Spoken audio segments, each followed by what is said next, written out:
to say what we think, waiting for the perfect way. Time zone speak, got me on delay, 'cause I cross a million seas. Would you do that for me?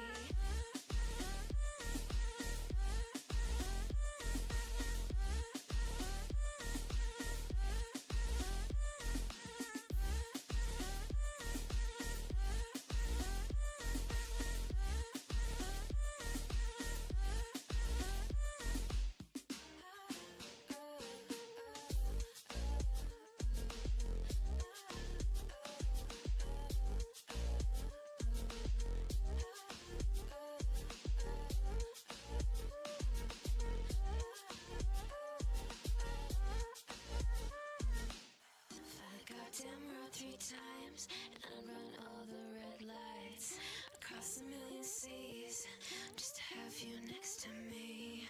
Paris and Tokyo, I go where I have to go. Screw geography, but would you do that for me?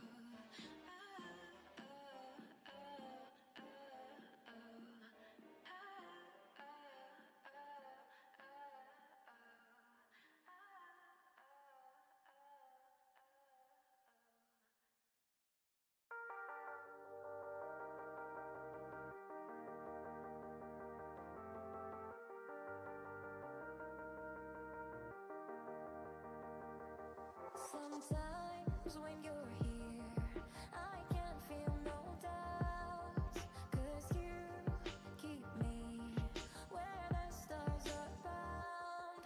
It doesn't really matter, 'cause you're here with me now. It doesn't really matter. It doesn't really matter, 'cause you're here with me now.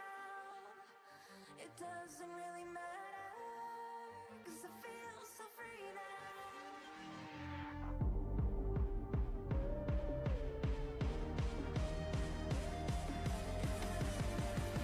Sometimes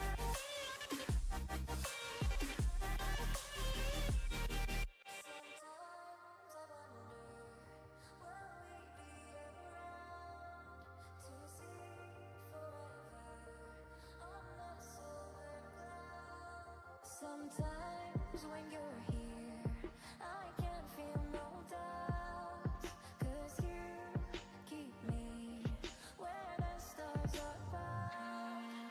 It doesn't really matter, 'cause you're here with me now. It doesn't really matter. It doesn't really matter, 'cause you're here with me now. It doesn't really matter.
watching you with dark eyes every night. Counting up your sins, I keep a list and checking it twice. I know where you've been, I smell the sin and you're looking nice.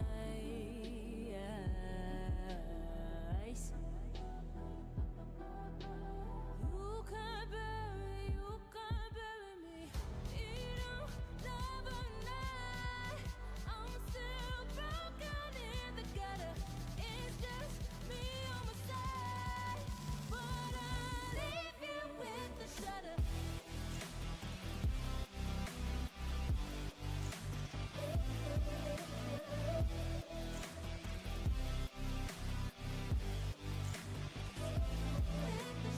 I got goals you don't wanna know. I got goals you don't wanna grow. Trying to forget I'm in your head, shatter up your spine. Try not to choke a funny joke when you say you're mine. Lost your control, then you're alone. I'm still in your mind. What's going on? IPL Splatoon people, we're back with SOS 236. I got it right the first time. It's the series you always love. It's what, 4 rounds of groups, and then you go to the bracket, and then you try to win the bracket. But knowing all of us that are watching, we're probably just it's usually a quick 0-3 to Lantern 0-1 kind of situation for most of us. So we're going to start with the groups here. Joining me today is Nito. Nito, what's going on? Let me just say,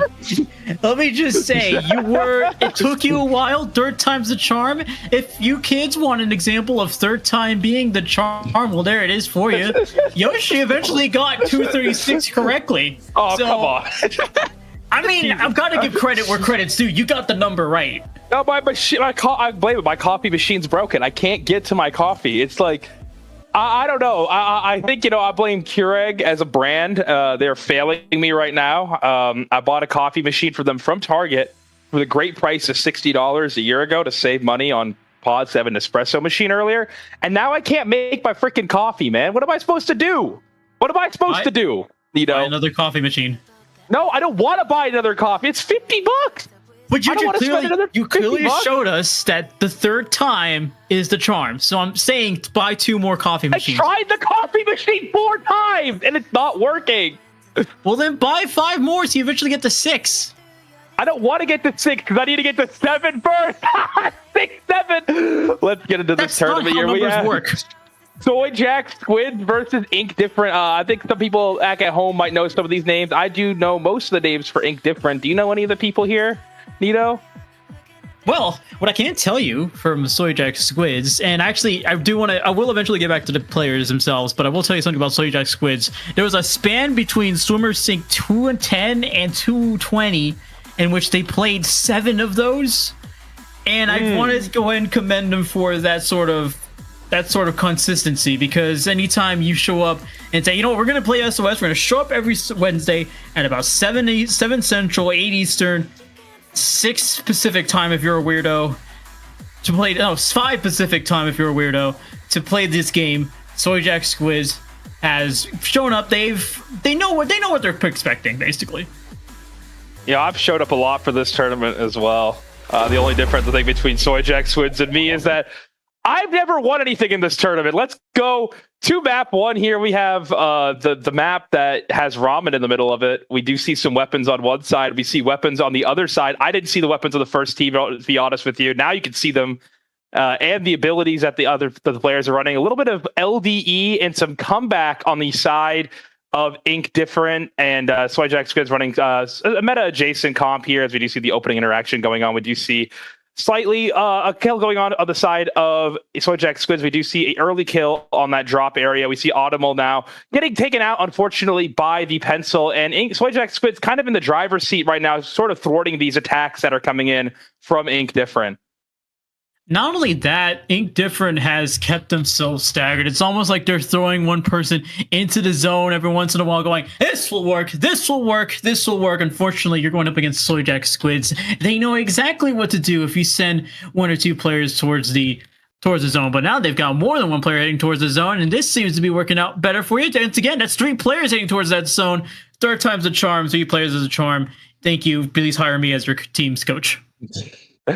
Exactly. We do see Ink Different representing the classic color, also known as Microsoft Teams Purple, as we do see Gesture really trying to find some pressure onto the ramp here, but unfortunately he's unable to find any kills. Nox goes down to a 1v1 of the 52, and now they're going to try to pressure ramp here, think Soyjak Squidz. They are able to take the zone, but they're trying to get these last 2 kills onto ramp, but both teammates of Ink Different fall back.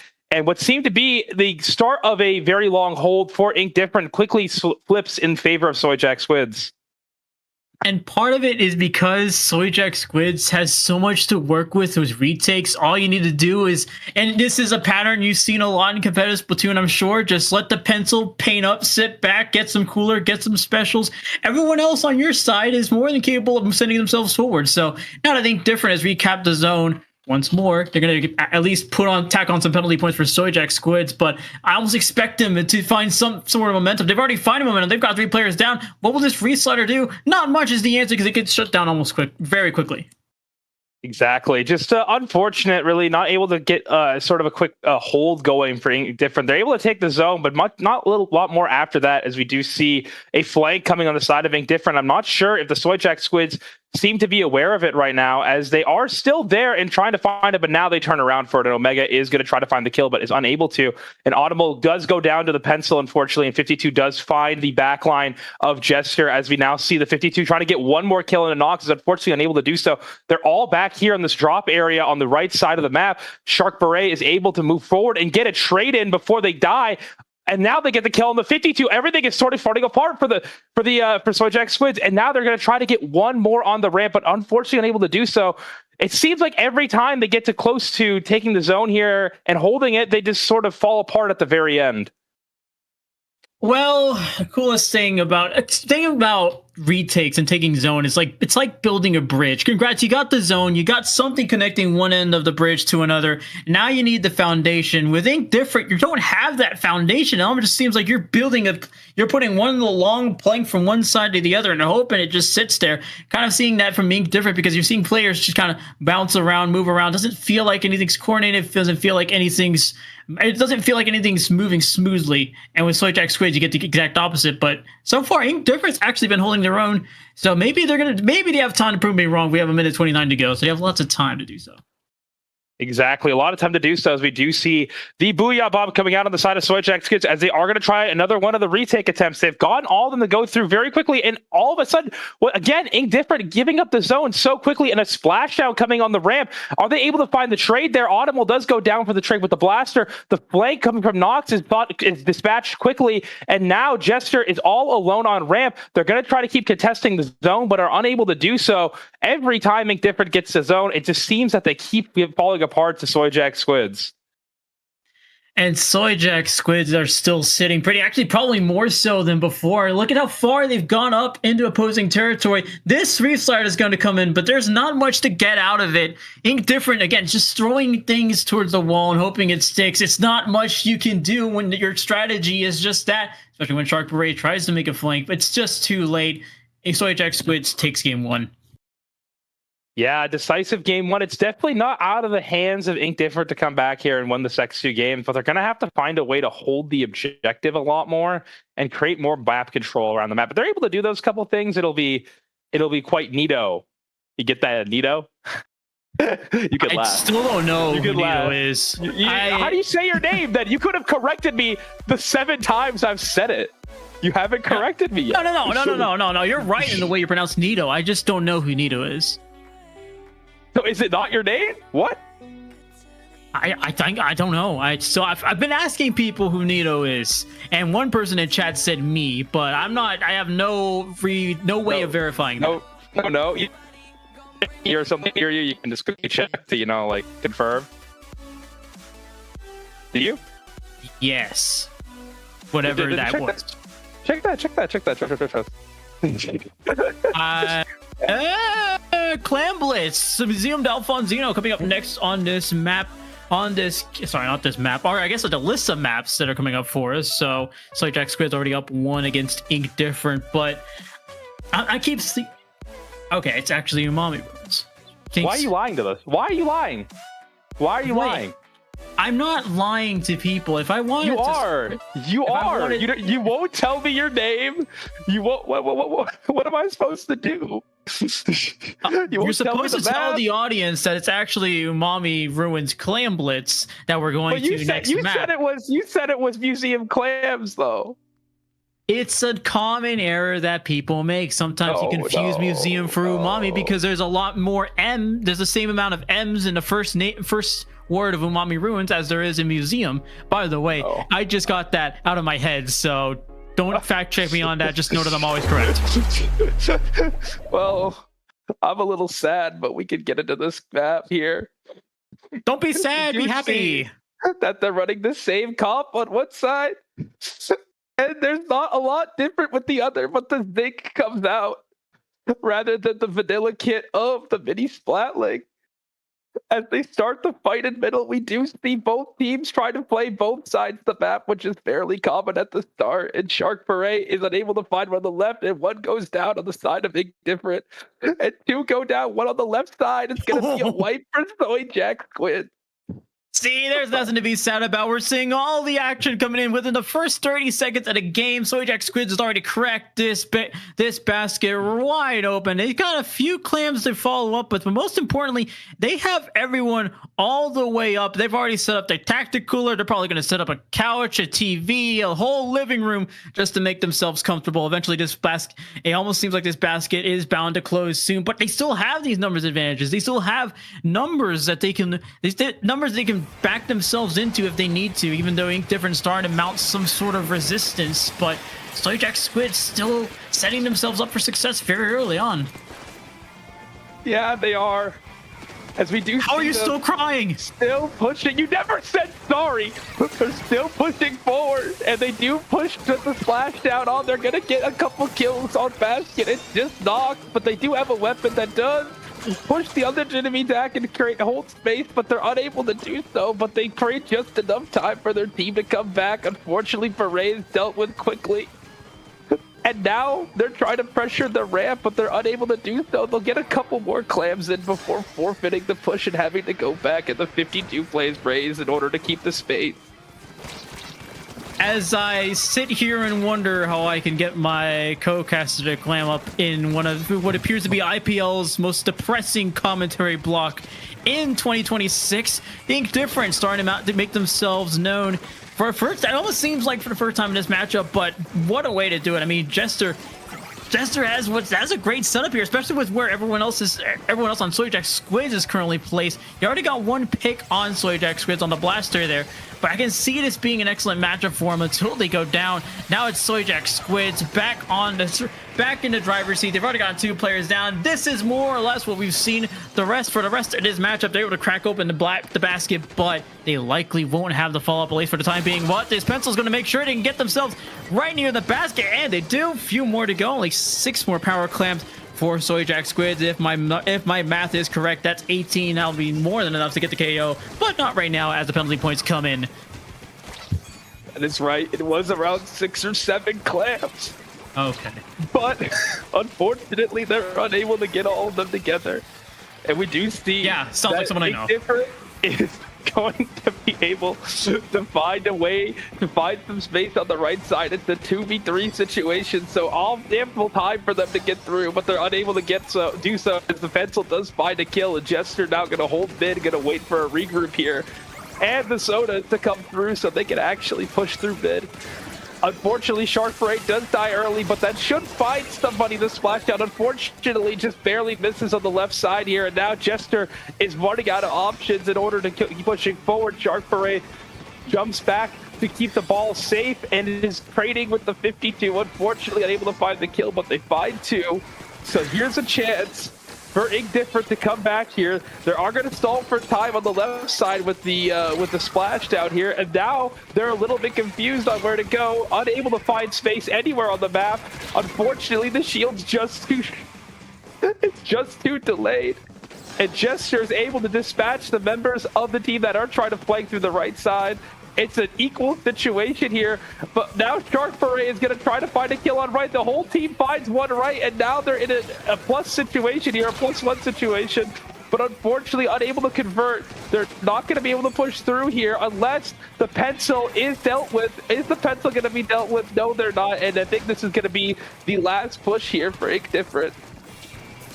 A +1 situation, one you don't have to be voted into, as 40 seconds are previously shown on the clock, currently still ticking down. Ink Different has one more push to go. Whether or not they'll be able to make the best of it is almost anybody's guess, but it seems like we're starting to get the answer. 2 of them go down, 3 of them go down. That's a delayed triple. Nox is the only one left to make anything happen for Ink Different, but Soyjak, Squidz knocking them down one by one like a set of dominoes right in front of your screen, ladies and gentlemen, and everything in between. As these players continue to go down, 10 seconds to go. Shark Beret trying to make something happen with these dualies, has at least one pick down. Jester has a splashdown to look forward to, only special from Ink Different, and they have lost it. No more specials left except from this Dynamo, who has to send this power clam into the basket. They do. First points of the game, but it's going to be the last points of the game for Ink Different unless these last 2 desperate plays make anything happen. 3 of them going down. I think we have our answer, Yoshi. And for once, I do have to at some point say I'm sorry. Regardless, Soyjak Squidz go up 2-0. That's all I was asking for, man. You couldn't even say that until the end of the game. That's I did. Man. We eventually came around to it. It's so mean, though. Why did you have to be so mean about it? Why did I have to be so rude? Forgot the rest of the lyrics. Don't you know I'm human too? Why gotta be so rude? That song? I like that song a lot. I don't even remember who sung it, but you know you're right. It's a good, catchy song. It's a catchy song. Great song. It's a great song. I agree. As we see, Group A has ended. Oh, not ended. Excuse me. Is it play all 3 for SOS, or is it just remind me real quick? Best of 3. Best of 3. So that's the end of that first set here. We do see the first 2 sets of the night that have been confirmed for Group A are both ended in 2-0. Hey Lol has defeated the Soyjak Squidz here, as we do. The Hey Lol, excuse me, has defeated Dreadringer, excuse me, in a 2-0 fashion. Soyjak Squidz does win, excuse me, to Ink Different. That's a win, right, for them? I'm sorry. This is really confusing. I'm gonna be so for real. I work in Excel too often. I don't even know what this means. Can you please tell me what it means? Nito? It means February 0. February 0? Yeah, those 2 and O's. Oh, huh. We should get like a project manager to look at this. I don't think that's how that's supposed to be inputted. I think that's inputted wrong. Then if that's February 0. I look at Excel and I see that there's a lot of numbers, and it does make me sad. There's no formulas though. Hey, well, chat, let's formulate a better way to talk about code. Tell me what's your favorite Excel formula right now, all right? And don't say Z lookup. Why would they have? Why do you think? Okay, I don't know if there's a lot of people that would know. You don't use Excel? People use Excel. I was like required to learn it in high school. I use it maybe once a year. I use it like every day. I'm very sorry. I'm a big Z lookup guy, but like I'm personally screwing with equals average equals AVG. That's a fire one. I like to keep things simple. I want to say sum. Sum? Yeah, sum. I mean, but like you can't do a lot with sum though. You can only just add. I feel like average. It's the only one I can pull out of the top of my head. What? Come on. Surely there's more. Average. Yeah, AVG. I said that though. Didn't you say something else with average? I said Z lookup. I said Z scoring. You could do Z scoring in Excel too. Equals AVG classic. Thank you. Sido Gas Live. See? Our chat knows ball. You just don't. No. Sido Gas, you're not live. Don't lie to me. That's their name. I can't. You know, maybe it's to intrigue people to click on their name. So when you click on it, like you think they're live, but they're not. It's kind of like a little. God? Am I God? No, not yet. Exactly. See, that's my thing. If you're gonna advertise yourself, you may as well at least say what's actually going on. My name isn't used. My name wasn't used when I chose it. Are you saying I'm LARPing? Are you saying I'm D1 LARPing while everybody else is not D1 LARPing, and I should stop LARPing the god name? What do those words mean? You don't know what LARPing means? Live action roleplay? Yeah. Yeah, LARP. But I see people online, they're using it for things that aren't LARPing. No. They are using it for things that are LARPing. You just don't consider it LARPing. That's where the opinionated part of LARPing comes in. You don't necessarily like have to agree with the methodology of the LARP, but the fact is that people are LARPing, and you can define it in different ways. You know what I mean? It's like, what does LARPing mean to you? Let's start there. So a long time ago, back when I was in elementary school, in recess, me and a couple of friends would act like Pokemon characters out in the schoolyard. So yeah. I guess that's LARPing. Yeah, you are. You were LARPing Pokemon characters. Yeah, like, not like Pokemon themselves, not like the characters. No one was Ash, but we were definitely Mewtwo. Damn, Mewtwo out of all the ones? I mean, there wasn't just Mewtwo. We weren't all just like a group of Mewtwo's around the schoolyard. Huh. That's kind of... Round 2. I don't know about that. I don't know. I'd pick Glaceon. Glaceon's the GOAT. Shout out Glaceon. Round 2. That is true, though. Round 2 has happened. I coached the pencil player, the top one, Riv. Well, they used to be a pencil player. They're good. Most of the players I coach are way better than me. So, like, they have to be good. I mean, if they're worse than me, then that's like, I don't know what I'm doing then. You know what I mean? If they're worse than me, then they probably are, because I haven't picked up this game that much since I was with the Grillers. So, oops. The Grillers? Ooh. Yeah. Are you LARPing Splatoon? Are you LARPing Splatoon right now?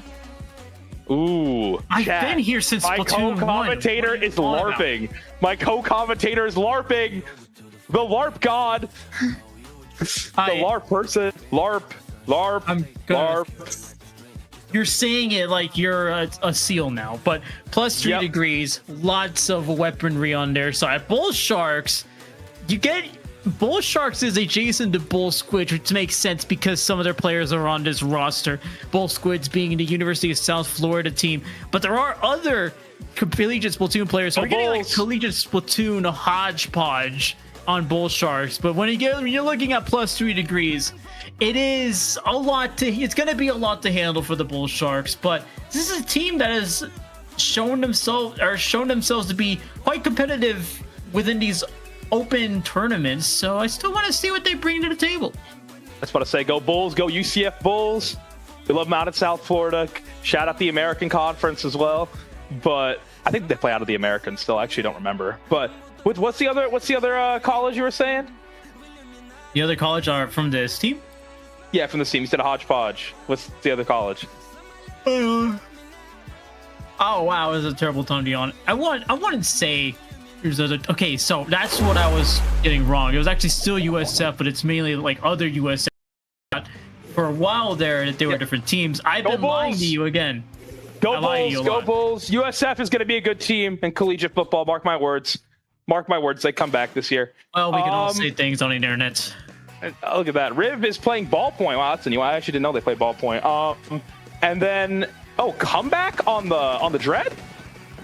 Comeback on the Dread. All right. Oh, go to the Dread. Go to the Dread. I want to see what the Dread's up to. This is going to be interesting. Oh my God, they're going to go crazy right here. Let's see. They get one. They assist one kill. They are going to slide her in there. They're going to probably get a second one here. Are they able to? Yes, they are. Oh my God.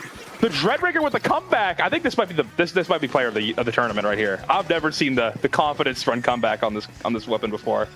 Yeah, and I'll be honest, that was an excellent addition to what was ultimately a wipeout for Bull Sharks. Plus 3 degrees, taken aback by what was a stellar opening. I mean, you could not have asked for a better opening if you're Bull Sharks, but for plus 3 degrees, you couldn't have asked for a better retake as well. Says, you know what, if you're going to wipe us out, we're going to wipe you out as well. And this time, we're going to make sure you feel it for the rest of the game, and I like the way they're placed here. They're not going overtly aggressive. You could have imagined Goliath maybe taking a similar route as Ty did on Bull Sharks, but all of them are sitting back. All of them are waiting for the next. All of them are waiting because Bull Sharks has every special at their disposal, already used it, but remember, still haven't picked up the zone. It's still somewhat competitive, but Bull Shark is going to take it for now.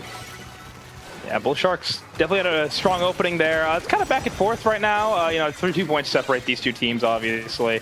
If you can do some math here. I failed math, unfortunately, in high school, but we're going to see here a lot of separation from the side of Cole 3 degrees. We're going to try to regroup here, it looks like, in court and see what's and work off this flank from the 52. Has a lot of survivability. Unfortunately, unable to survive that kill as they are going to go down, but not before trading. We do see the hammer coming out. There was an ill-advised throw earlier, if you saw it, if you're notables, if you're spectating this game with a keen eye. There was a notable miss, but this time they are able to find their mark here, as we do see the right flank being dealt with by J-Lo, famous rapper, fun fact. And Riv is now going to go ahead and use that inkjet. Unfortunately, unable to find one there, but are able to find two swiftly, find one after it, but unfortunately having to trade two out for their trouble. Now we do see the the Bull Sharks are trying to find a way to recap zone. Are they going to be able to do so, though? Fizzle, is that Fizzle or Frizzle from that one show with the school bus? I think that's Fizzle. They're unable to find the zone here, and 20 seconds left. Are they going to be able to hold on to it? Not, I don't think so, and the Bull Sharks are back at control. I will say it's funny you mentioned rapping. I know that you a while ago had a Ludi diss track that you unleashed onto the world. I would say release. I think unleash is the better word for it, onto the world. But +3 degrees currently, again, sitting pretty. It's a phrase I like using, and maybe a phrase I shouldn't be using as much. But regardless, Silver going to go around the side, use a side approach to get to the side and hopefully put something aside for the side of Bull Sharks. But +3 degrees, caught by surprise. Welcome in, Ty. Gets 2 picks off the rip just like that. And a DC. How powerful can Ty get? My lord, what was that? I think honestly I'm laughing because it scared the hell out of me. Oh my god, where did they come from? I didn't see. Did they come from right flank? That's insane. That's insane timing there, but unfortunately they're a man down here, so I don't think they're going to be able to hold on to this lead, but they are getting a lot of pressure onto the backline. 2 jumps coming in on the backline side here. They are able to retake zone, so not exactly a free win for the Bull Sharks. They are going to have to work for it. As we do see the 52 here staying alive. Wow, what the hell? That's insane how that thing stays alive in those situations. They are going to go for a flank. I don't think anyone's looking back, though. I think this flank is going to come through unless they've given up on it. No, someone does look back for it. So it is just a 2v2 in the front of zone. They do use the raise to try to disorient them a little bit. But the 52 does find an isolated member of the group, and there is a second kill on the zone. All of a sudden, they have the zone again. 3 degrees. They're a person down, but somehow, some way are keeping themselves in it. What? It's interesting because in any case, you're thinking about this as a game for survival, just making sure you can stay in that zone long enough to hold on to it. Make sure you're counting down the clock and making sure the Bull Sharks, most importantly, don't get anywhere near it. But with the Bull Sharks, again, you obviously have a numbers advantage, so you want to take advantage of this as much as you can. Remember that +3 degrees can be dangerous, but for Bull Sharks, it's all just a question of holding on to it for dear life. You have enough for the lead. You already got the lead. +3 degrees is already poking around the side. That's going to be the 52 gal. You see Mooney making a run for it because they know they're this close to getting picked off, but no, Bull Sharks going to take that game away from +3 degrees. 1-0 after game 1. I would love to be in that call right now with everybody on the Bull Sharks just to get a temperature check on how everyone's feeling. That took as long as it did. But I think the sigh of relief is definitely the first thing that's coming to mind, followed by someone screaming at somebody else, I think, as my memory serves of how I used to play on teams. And it's a good win for Bull Sharks here. They do end up winning the shorthanded game here on the side of Cole 3. Cole 3 degrees has got to be feeling great, though. I mean, if you're able to hold your own for that long, shorthanded, I mean, I feel like I'll be feeling pretty good going into the next game. I can't lie. I'll be feeling pretty good. Yeah, it's very it's very easy for someone to blow off a 3v4 situation because again, it is a 3v4. You're at a constant disadvantage, but you got to remember with +3 degrees, they were. I gotta say, the one thing I really liked about them was their offensive prowess. I mean, going hole in three. What was I saying? +3. +3. Some of them probably +3. But full in 3 degrees is doing so well just poking around the sides because tacklefish, that is probably the best. That is the best way to get yourself in. You know, obviously don't want to be just heading face first into danger, but with tower control undertow, I want to see if they can still bring some of that in. What can they do from the sides, especially now that those sides are now giving you a height advantage to some degree, but at the same time putting you right in the pits. This map sucks, first and foremost. I'll say fair enough. Every time this map comes up on SOS, I always say this map sucks. All right, so I need to get that out of the way. I don't like this map. I've never liked this map because the issue that I've always had, and the issue that I think a lot of my teammates have always had, is that the height in like the glass areas are really, really weird to play around. I think the buckets are gonna be coming out for sure on both sides. Because every time I play this map, I feel like there's like 30 different buckets and 30 different blasters, and I get hit by every single one of them over my tent shield.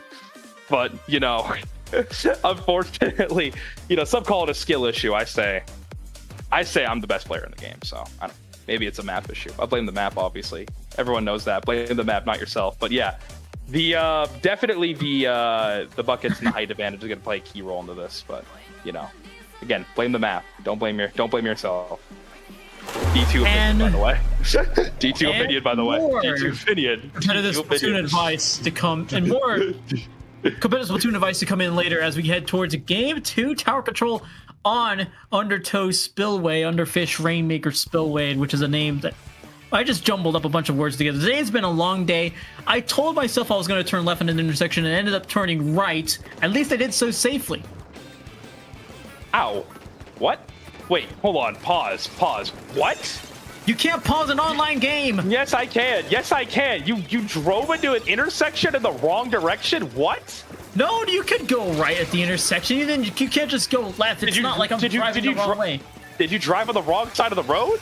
No, I told myself I was going to make a left turn at the intersection. I ended up making a right turn at the intersection because there's one of those lanes where you can go in any single direction.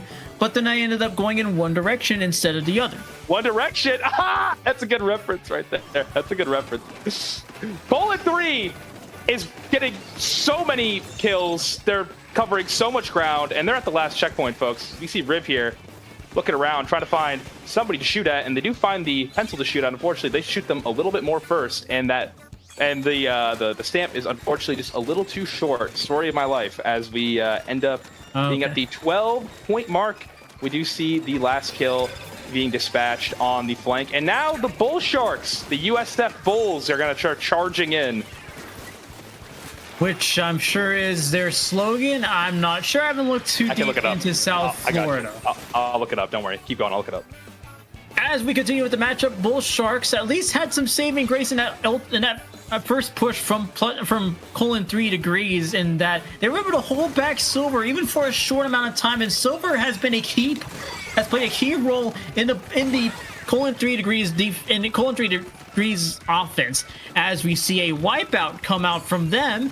If you want to see more of those key pieces of the offense start to shine as this match progresses, we're only 2 minutes into this game, but it almost seems like for a great majority of this time, it has been colon 3 degrees' game. Bull Sharks, for what it's worth, are able to get themselves to checkpoint 2. Haven't been able to pass, or haven't been able to claim that checkpoint, but +3 degrees certainly not making it easy. It's so they spell out South Florida and then they say "Go Bulls, go." That's kind of weak. I can't lie. That's kind of weak. Colon 3, we see Silver here playing the flank. They've been playing the flank the whole game, and they just keep not checking it as much, low key. I'm not gonna lie. Silver is going to stay alive here, and what this does is it puts a lot of mental pressure on the other team because they have to clear this out, and they know that there can be a potential flank. And it takes a resource away. So that like long-range resource, you see all of a sudden that goes away. It's good that they have the pencil, but all of a sudden a lot of that like continuous shooting power goes away because that charger does have to charge up. So keep that in mind. Every time they go for the flank, the continuous fire does go away. And we do see a couple trades going down into mid. We do see Fizzle is able to get on the tower here, and we do have the... Oh my god, again? Another flank? Oh my god, Fizzle, please! Oh my lord. It's a wipeout and another flank. And like I said, it takes a lot of mental strain because you don't know where this person is all the time, 24/7. They're flanking, they get another kill. Oh my god, somebody stop them. Somebody please stop Silver, please. I'm begging you, please get rid of them. Silver is the chef, that 52 gal is the knife, and brother, Silver is cooking. I just saw the movement come out of this 52 gal during that flank. Gets 2 picks. One more. Fizzle goes down. Plus 3 degrees is doing excellently. Silver nearly had another one on the side, but now it's Goliath's turn to at least get something out of it. 52 gal goes down. That tower continues to move. Goliath is about to get Fizzle. Fizzle is able to jump out just in time. This tower is no longer in possession of colon 3 degrees. Bull Sharks able to take this one back, but for how long? Time almost in danger. Able to take care of that brush just before it becomes too big of an issue. But Bull Sharks having to endure everything. It's basically become a gauntlet this match. Gauntlet. Global Gauntlet. Haha, nice promo right there. Global Gauntlet. I don't know when it's coming back, but it's coming back at some point. So be sure to sign up when it shows up. We do see... And also Global Gauntlet rebound. What's that? Oh, yeah, the when we redo the commentary. I forgot about that. They don't like it when I do that. Hey! But we do see a double on the left side from Goliath. They are painting the ground here. They are throwing the bomb. That is what you do in this game. Let's see. Riv is able to get one with the Shooty McShoot gun. And we do see Inker2-ST trying to find something out of that situation. Unfortunately, they can't Inker anything any longer. And I think that's going to be the game right there. It looks like. We got 10 seconds left. 5 seconds left. They need a discharge tower here. The hammer doesn't go anywhere, but I think they have another DC just to show off that they didn't really need that. They didn't really need the last member of their team, as they do tie up the series 1-1. Well, you all know the famous quote, appear strong when you are weak and appear with 3 players instead of 4 when you are strong. And that's a key to competitive Splatoon. Trust me, I'm not wrong in this. You can trust every single word that I say here on IPL. And more from the best commentary block you've heard on August 12th, 2026. Not counting the one that's about to come up after us, which may also be the best one. No, we're better. Okay, yeah, we're better. That's the type. I'm the greatest commentator of all time. Chat, say I'm right. And frankly, you know, I'm just the best. We're just the best. You know, that's a lot for them to type out. No. They just got to type out I'm the GOAT. That's all. That's all I'm asking. Just a simple thing. All right, so it's shorter now. It's just I'm the GOAT. That's all. All right, you heard it, chat. I'm the GOAT. Yeah. Because I am. All right, well, regardless, it is 1-1. It's still best of 3. So that means a game of 3 coming in. Like that? Why is he looking at me like that, by the way? See the cat? Why is he looking at me like that? Why is he like peering over? Have you fed the cat dinner yet? No. I don't want there you go. cat dinner, though. It's not my cat. Why is it looking at me like that? It needs dinner. Well, I'm not its owner. I can't give it dinner. I don't know where it is. Well, you can certainly buy some at Barnacle and Dime, which is going to be our 3rd map in this set. Splat Zones is going to be the mode. Barniesel coming back in for all from Ludi Tonight fans. But regardless, it is it's been fairly even, at least from the points, from the way the points look on paper. It seems like it's been a fair matchup so far, but it almost still seems like colon 3 degrees have been able to bring everything, including the kitchen sink, to Bull Sharks, and Bull Sharks have been able to weather the storm for what it's worth. But apart from that, they find some struggles on the offensive side. Yeah, it's been like the main issue is, I think, for Bull Sharks is I think colon 3 is scoring more points than them. And I think if they're able to fix that thing where they score more points,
This wasn't my idea.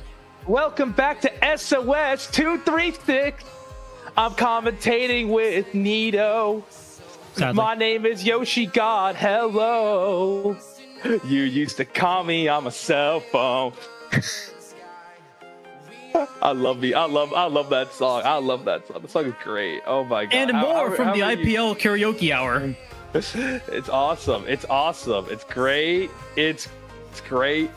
And we're back. We're waiting for one of the teams here. So we're just gonna talk for a little bit. We're gonna keep, you guys entertained here because I think we all got some stuff to talk about. I think we all do. My coffee machine is still broken. Fun fact. Then buy while two we've more. been commentating, while we've been commentating, actually midway through some of the games, I'm not gonna lie, I kind of walked back to my coffee machine and tried to keep it going, and it won't start. I don't know what it is, but it won't start. I don't get it. Can someone send me a coffee machine, please? I need a coffee machine, and I need Buy it them. now. Buy more. Buy more. I don't want to buy more. I don't want to buy more. Help a big coffee. No, I don't want to help Big Coffee. Is that a thing, by the way? Big Coffee? Let me look this up now. Is there hold on. Is there a oligopoly on coffee at home because it's a different thing. It's a different sector. Is there an oligopoly at coffee at home? Yes. At-home coffee market functions as an oligopoly. While thousands of independent roasters exist, a tiny handful of massive multinational conglomerates control the vast majority of supermarket aisles, single-serve pods, and instant coffee brands. So there is a Big Coffee. Who is Big Coffee?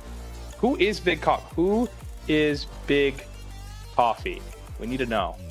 Well, you'll know as soon as you buy more coffee machines and eventually get it working. Remember, you showed us that the third time's a charm. I want you to live up to your word. You can't. I didn't work the third time though. I tried the coffee machine multiple times. The third time it didn't work. It's just been broken the whole time.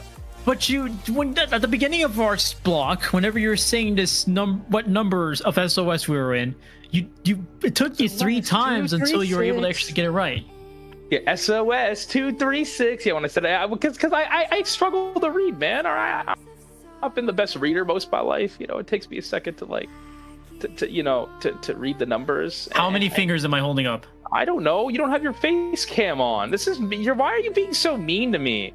I'm not being mean. I'm just verifying. You're like, screw you, Yoshi God. You're mean. You're mean. That's what you said pretty much. You pretty much never said that. No. Without having to say it. You said it. Yes, you did. And you're being really mean right now. For the Riptide staff watching this back, whenever you decide on what casting block I should be on for Riptide, just know that you're submitting this is accurate. You're not submitting this? No, but there's going to be a point where they look at this and say, you know what? No. Maybe not. I thought about applying for Riptide. I thought about applying for a commentary block. I have a couple to send them, but I don't know if I want to commentate. I low-key just kind of want to. My plan is to hit up the calorie bar for a beverage that may or may not be alcoholic. I didn't say if it was or wasn't.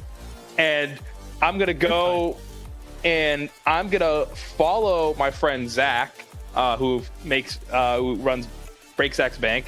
And I am going to follow. I'm going to follow them around, and I am going to make fun of them while they play. That is my game plan, and call them names. Now, well, that's not necessary. Come on. Yes, it is. Yes, it is. Zach deserves it fully. He deserves it fully. Zach makes fun of me every day. I talk to them every day. I tried to hit him with a guess what chicken butt this morning, and he said no. Zach's an Eagles fan. There's nothing worse than that. Oh God, I know. It's the most disgusting thing. So that's the worst. You don't have to listen to whatever Zach has to say. And then Zach, indeed, they're planning on throwing rocks at me at Riptide. Do you see these posts they make about me? Hold on, let me go to my Blue Sky. Let me pull up the post. I have to sign in. Oh my Lord, hold on. Oh my God, I hate this so much. It keeps kicking me out of my account after I sign in, and I don't know why. I don't know why it keeps clearing. I spelled Blue Sky wrong. Okay. Chat. Do not. Have you tried spelling it right? Oh, I just did. Let's see. What is the post? Because I have the post on my thingy somewhere. Hold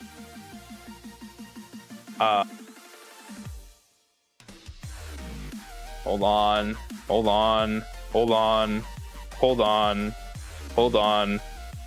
I need to find their account. I'm holding. Oh my god, I can't find the freaking post. What the flip is this?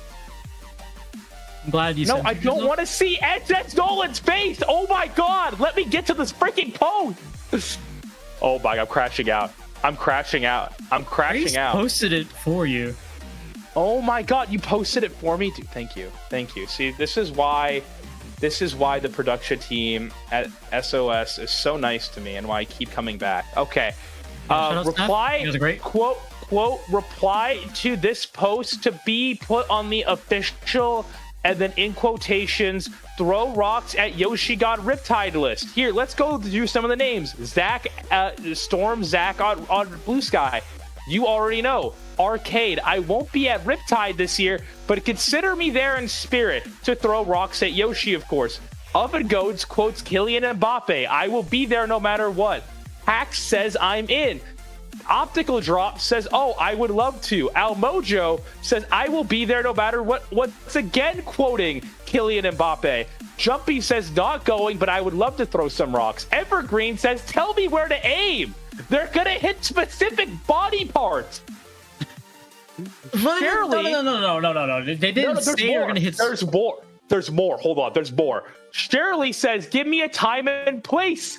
Syaspi says, me. And 3 exclamation points at the end. Nin says, I want to throw some rocks. And then lastly, Mia says, oh yeah, sure. I'll throw rocks at him in spirit. What is this? What did I do to deserve this? Throw rocks back?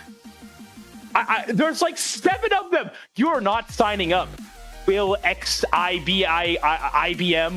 You're not signing up for this. No. Hey, I don't know what this is though. It's an additional sign up through chat. Yeah, if you sign up, you know what? I'm like a little terrified. What are they gonna do? Like, how are they gonna throw? Because I know they're gonna throw actual rocks at me. Well, what's like the? I mean, I'd hope they wouldn't throw actual rocks at me. But what's like the? You know, what's the substitute here? Is it like a water like balloon? Like, what do you think? How should I prepare? I think you're overthinking this. No, just bring something to protect yourself. But what? That's what I'm asking. What should I bring? Other rocks. I don't want to throw rocks. They're my friends. I don't want to throw rocks at them. No, you're not throwing rocks at them. You're throwing rocks at the rocks. I'm not throwing rocks at the rocks. Stop saying one. Don't say one. I see you, Twitch chat. Don't say one. Don't say one. Oh my lord. I'm telling you to throw rocks at the rocks. I hate this chat so much. You're streaming Pipe Dream DX. It's got a blue screen again, and it's gonna be your fault. Let's just go to the game. Frappelatte, one of their team members' name is Heart. I don't know how that works. And they have bread on the other team that says Nonchalant Gelatins. What happens if some of them is like Gelatins? Is this like, are they LARPing bread, or what is this? How do you LARP bread? I guess like is the non like gluten bread LARPing bread? It's not really bread, right? Is non-gluten bread LARPing bread? Or am I trolling? This takes me back to a like very well thought out, thought-provoking quote from Jaden Smith that says, "How can mirrors be real if our eyes aren't?" Exactly. That's true. Bread is bread. False. I don't think all bread's created the same. What do you mean I don't false? Because some bread doesn't have gluten in it. Define bread. That's what I'm asking for. I can look it up. I'll look it up on Merriam-Webster's right now. Merriam-Webster. Wait, there's more than one Webster? Bread. Yeah, there's 2. There's 2 people who made the thingy. Bread. Right, well, let me at least take you through some of the players on. A usually baked and leviant food made of a mixture. Leaven. Thank you, production. And you say words. Made of a mixture of whose basics constituent is flour or meal.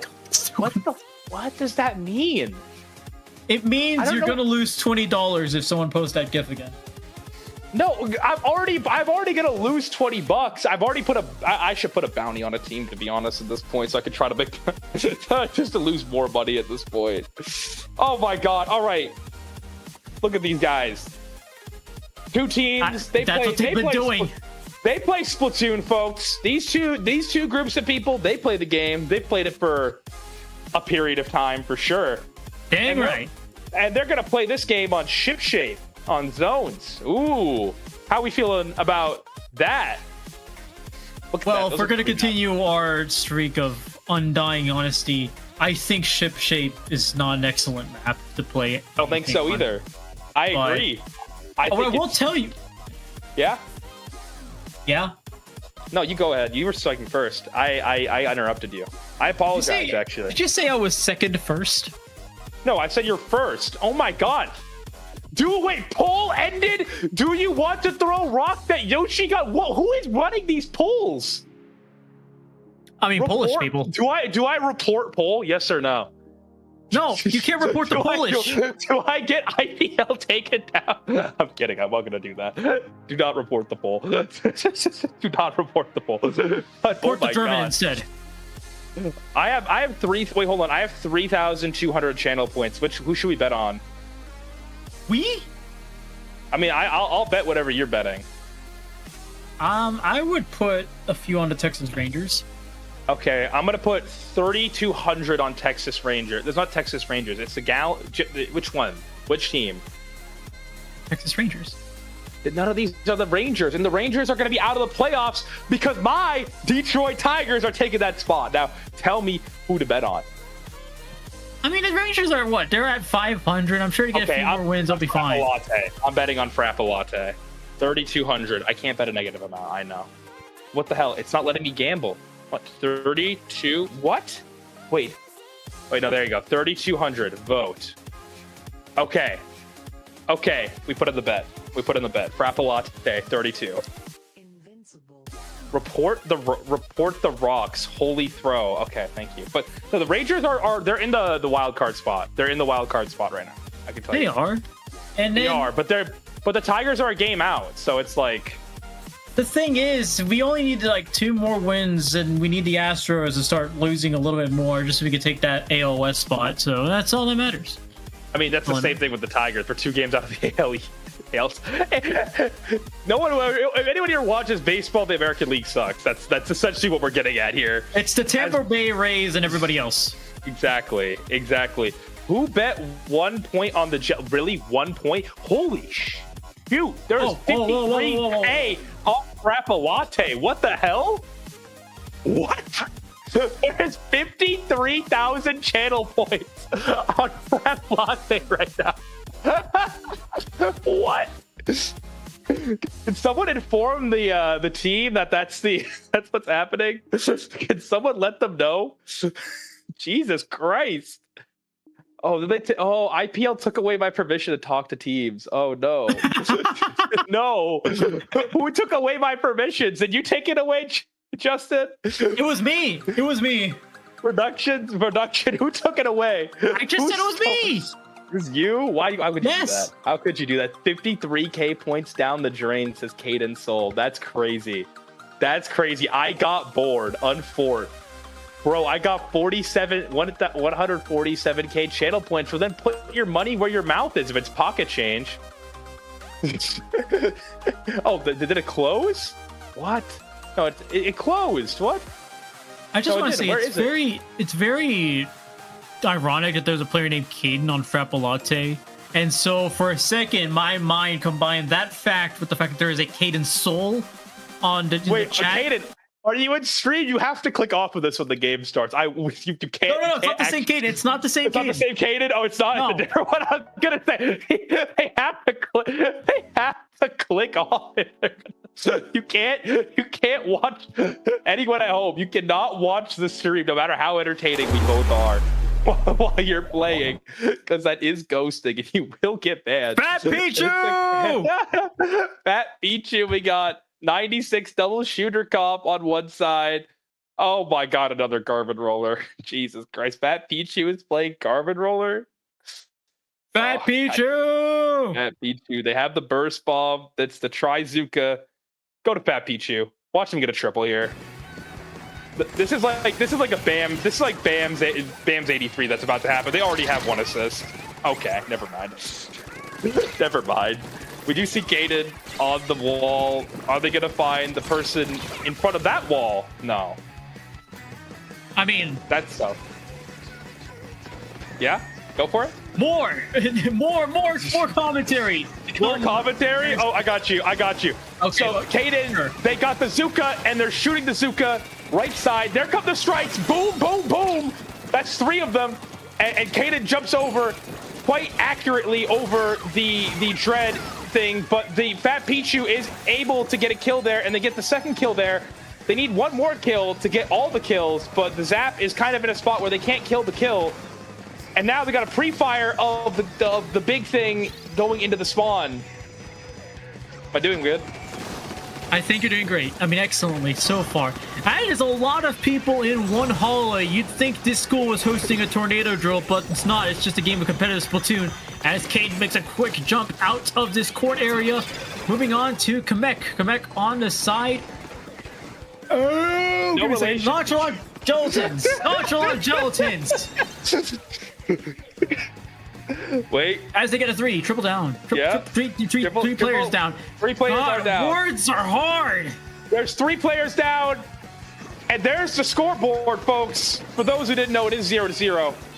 As we do see the 96. They hit the button, but the button doesn't hit button fast enough. Button doesn't button. And Fat Pichu does get a kill. Fat Pichu gets the second kill. And Fat Pichu gets clip denied by the Zap. I'm sure there are going to be some friendly words exchanged after the match about how they ruined their clip. Fat Pichu, let's go! Oh, Fat Pichu's dead.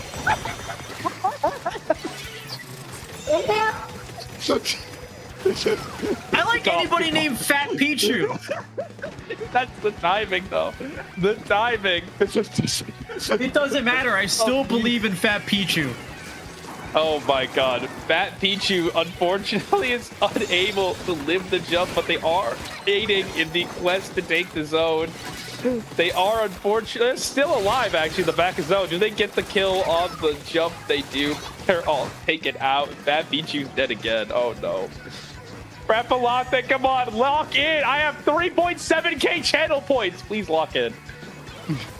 Well, it's going to be a great payday for whoever bet on the Nonchalant Gelatins, because they're still holding on to the zone. 2 minutes to go, and the Nonchalant Gelatins look as great as ever. 2 players left. Oh, nearly a kebab here from Ichigo with the Kraken, but they have now taken the lead. They have taken some excellent spots.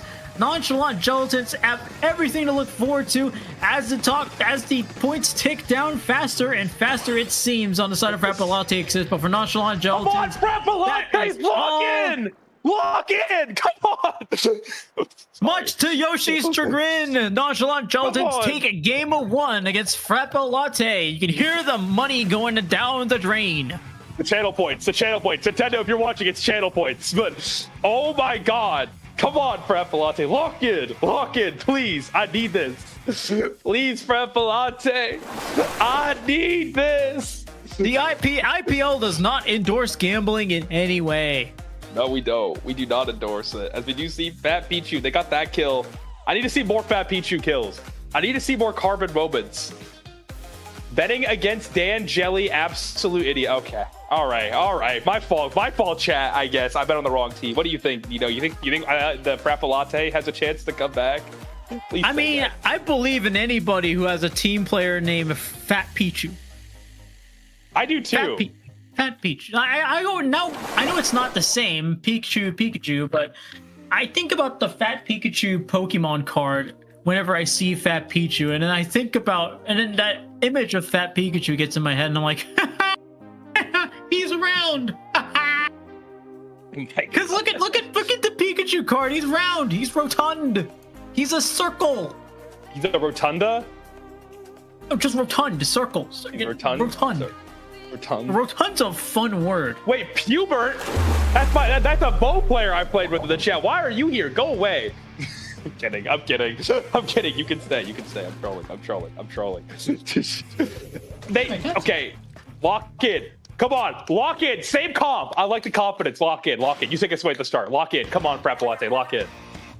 As Yoshi holds on to whatever channel point she has at her disposal, Nonchalant, Gelatins, and Frappelatte go ahead and start game 2. Rainmaker on Humpback Pump Track. So far, nothing huge to note from both of these teams as we continue to fall on a neutral battle. Actually, 2 players going down, Fat Pichu and the Heart, the Slosher player from Frappelatte, currently taking advantage of this start, going to smoothly cruise to this first pedestal. First checkpoint going their way. More money, more channel points rather, going towards Yoshi's pockets. Yes! This is a great first push for Frappelatte. You can see the strikes are going down to create more space. Look at that, it's a huge push. 36 is very hard to get to on this map, folks, because of all the high ground here. My channel points are intact here. Oh my god, come on, it's a good first push. It's okay, we take that, we take that. It's a great first push. Nonchalant, Gelatins, I don't know how to say their name. Gelatins, I don't know how to say their name. Look at that. They're you going had it in. right, it was Gelatins. Gelatins. Excuse me, let's go. Fat Pichu, yes! Let's go! Come on! Come on! That's all right, you go, Pikachu. go. I'm handing it off. I'm handing it off. Come on, let's go. Let's go.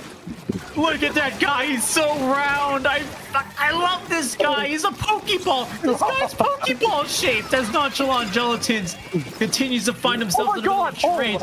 2 players going down and an excellent parry, I have to say, coming out from Quebec, the heavy splatling on the side of Nonchalant Gelatins. Dan is the only one near this Rainmaker, seeing that Rainmaker get picked up by the Slosher. Slosher go down. Caden now in a bit of trouble, but it wins this fight. Caden now looking into the sun, sees Breadchan in their sights. Actually, Breadchan sees 3 players from Frappelatte in their sights. Caden goes down, quickly picks him up. Fat Pichu in a bit of trouble. Gonna find himself going round the roundy outside, at least able to get the trade with the roller from Nonchalant Gelatins going down. Dan stays alive for the time being as Frappelatte continues to hold this Rainmaker in its place. Nonchalant Gelatins want to pick it up. There's still lots of time left. We're not even halfway through the matchup. And Fat Pichu comes from the side. Let's go, Fat Pichu! Just as this picture of Fat Pichu came to the corner of the screen. Let's go! Come on, Fat Pichu! That's my dog right there. That's my dog. That's the ride or die right there. Look at this. Look at this aim. Look at this. Look at the pressure they're exuding right here, Frappelatte. As you do see them on the flank, it does help with 1 kill. Look, they don't even know. They don't even know the flank. They don't even know it's happening. Oh my god. Oh my god, they get 1. Oh my god, go to the flank, please. Oh my god. They're gonna get multiple. Oh, they get shut down though. Unlucky, unlucky. We do see Fat Pichu. Look at this. Power play right here, folks. This is what you got to be teaching. If you're a coach, and you're teaching a carbon roller player, just play the Fat Pichu VODs. Oh my god. This is the GOAT right here. As they are going to get pushed back a little bit, but look at this. They keep so much aggro positioning here. It's perfect. Here comes the flank. Ready? Ready from Fat Pichu? Never mind. All right, you take it. Never mind. Never mind. I'll be quiet now. They just died. No, I'm liking all the stuff I'm hearing. And in fact, Nonchalant Gelatins going 3 players down. Oh no, Yoshi! No, I need these channel points. Lock in. Come on, lock in. Lock in, please. Please. It's okay because Nonchalant Gelatins only have a few more points to go. Yes! Oh my goodness, 1 point away from the lead. The Kraken coming in. They're trying to make things better for Nonchalant Gelatins. All they need to do is pick it up just once to get it through. The lead is there. Nonchalant Gelatins now this closer to ending this match 2-0. Ichigo almost unopposed despite a Slosher being right in front of them. Says, you know what? Your Slosher means nothing to me. Nonchalantly pushing that with a nonchalant vibe near the pedestal. Oh my god, please, I need this. I need this. I need this, Frappelatte. Please, I need this. They got the Rainmaker now. They're going to try to look to push left here. We'll see if they're able to get anything going as we do see a bombardment going over the wall here. Come on, guys. Find a kill here. Unable to find one with the first bump. Fat Pichu is getting tracked by that backline, but it's able to escape me. No, goofy. Oh my god, my channel points are gone because they're just gonna stop. Come on. As nearly half of Yoshi's words get erased by the microphone's capabilities and limits. Dan goes down to a stray bomb coming in from the Slosher. The Slosher making their way through, dragging their way through Nonchalant. Gelatin's players. Frappelatte has one more opportunity to get themselves closer to this pedestal. 18 seconds to go, and there's still a long way to go for them, but they're painting it all dark blue, some mixture of dark blue and purple. Aiden coming in from the side with the Kreizuka. Now with the Dry Strikes. How much do they need? Fat Peach is the only one left. This Rainmaker, they have a Kraken in their way. Struck down from that Kraken coming in from the top rope as Yoshi's money goes away. Frappelatte's chances of winning go away. Nonchalant Gelatins win 1-2-0. Why? Why? Oh my god, I bet all of it on them, guys. I bet it all on them. The commentator by his throne. Shut up, Gaten. I'm trying my best here. Oh my god. It was a good plays from Nonchalant Gelatins. I just want to say that first and foremost, they played a great step, but I'm sad because I lost all my channel points. And I gotta watch the freaking podcast to bring it back. Damn it. Oh my god. Just give your thoughts, man. It's not just the podcast. This weekend we've also got Lowing to look forward to. I'm just throwing that out there. I'm gonna play it probably, knowing me. And I'm gonna get I'm gonna get Gamma again, dude. Why do I do this to myself? Can you try playing better? Can I try playing better? I've played for 6 years. I'm still freaking low level. I'm still low level eligible for everything. I mean, it's not all that bad. It just means... Oh my god. Chat, what am I gonna do? I'm low level eligible for 6 years. I can't get my channel points on the IPL channel. Pay me out of what? I'm not paying. Oh, the end the freaking poll. Jesus Christ. Oh my god. Oh, this is your group J. As you can see, Frappelatte does end up going. They end up going 2-1. Shut up. They end up going 2-1.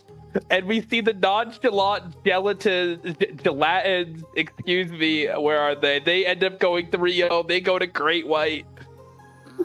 Are you crying? National EO Saba. I'm sorry if I said that wrong. They go 1-2. You'll be seeing them in Mako, and then finally the same amount of jump. They go 0-3. You'll be seeing them as your Lantern bracket representative from Group J.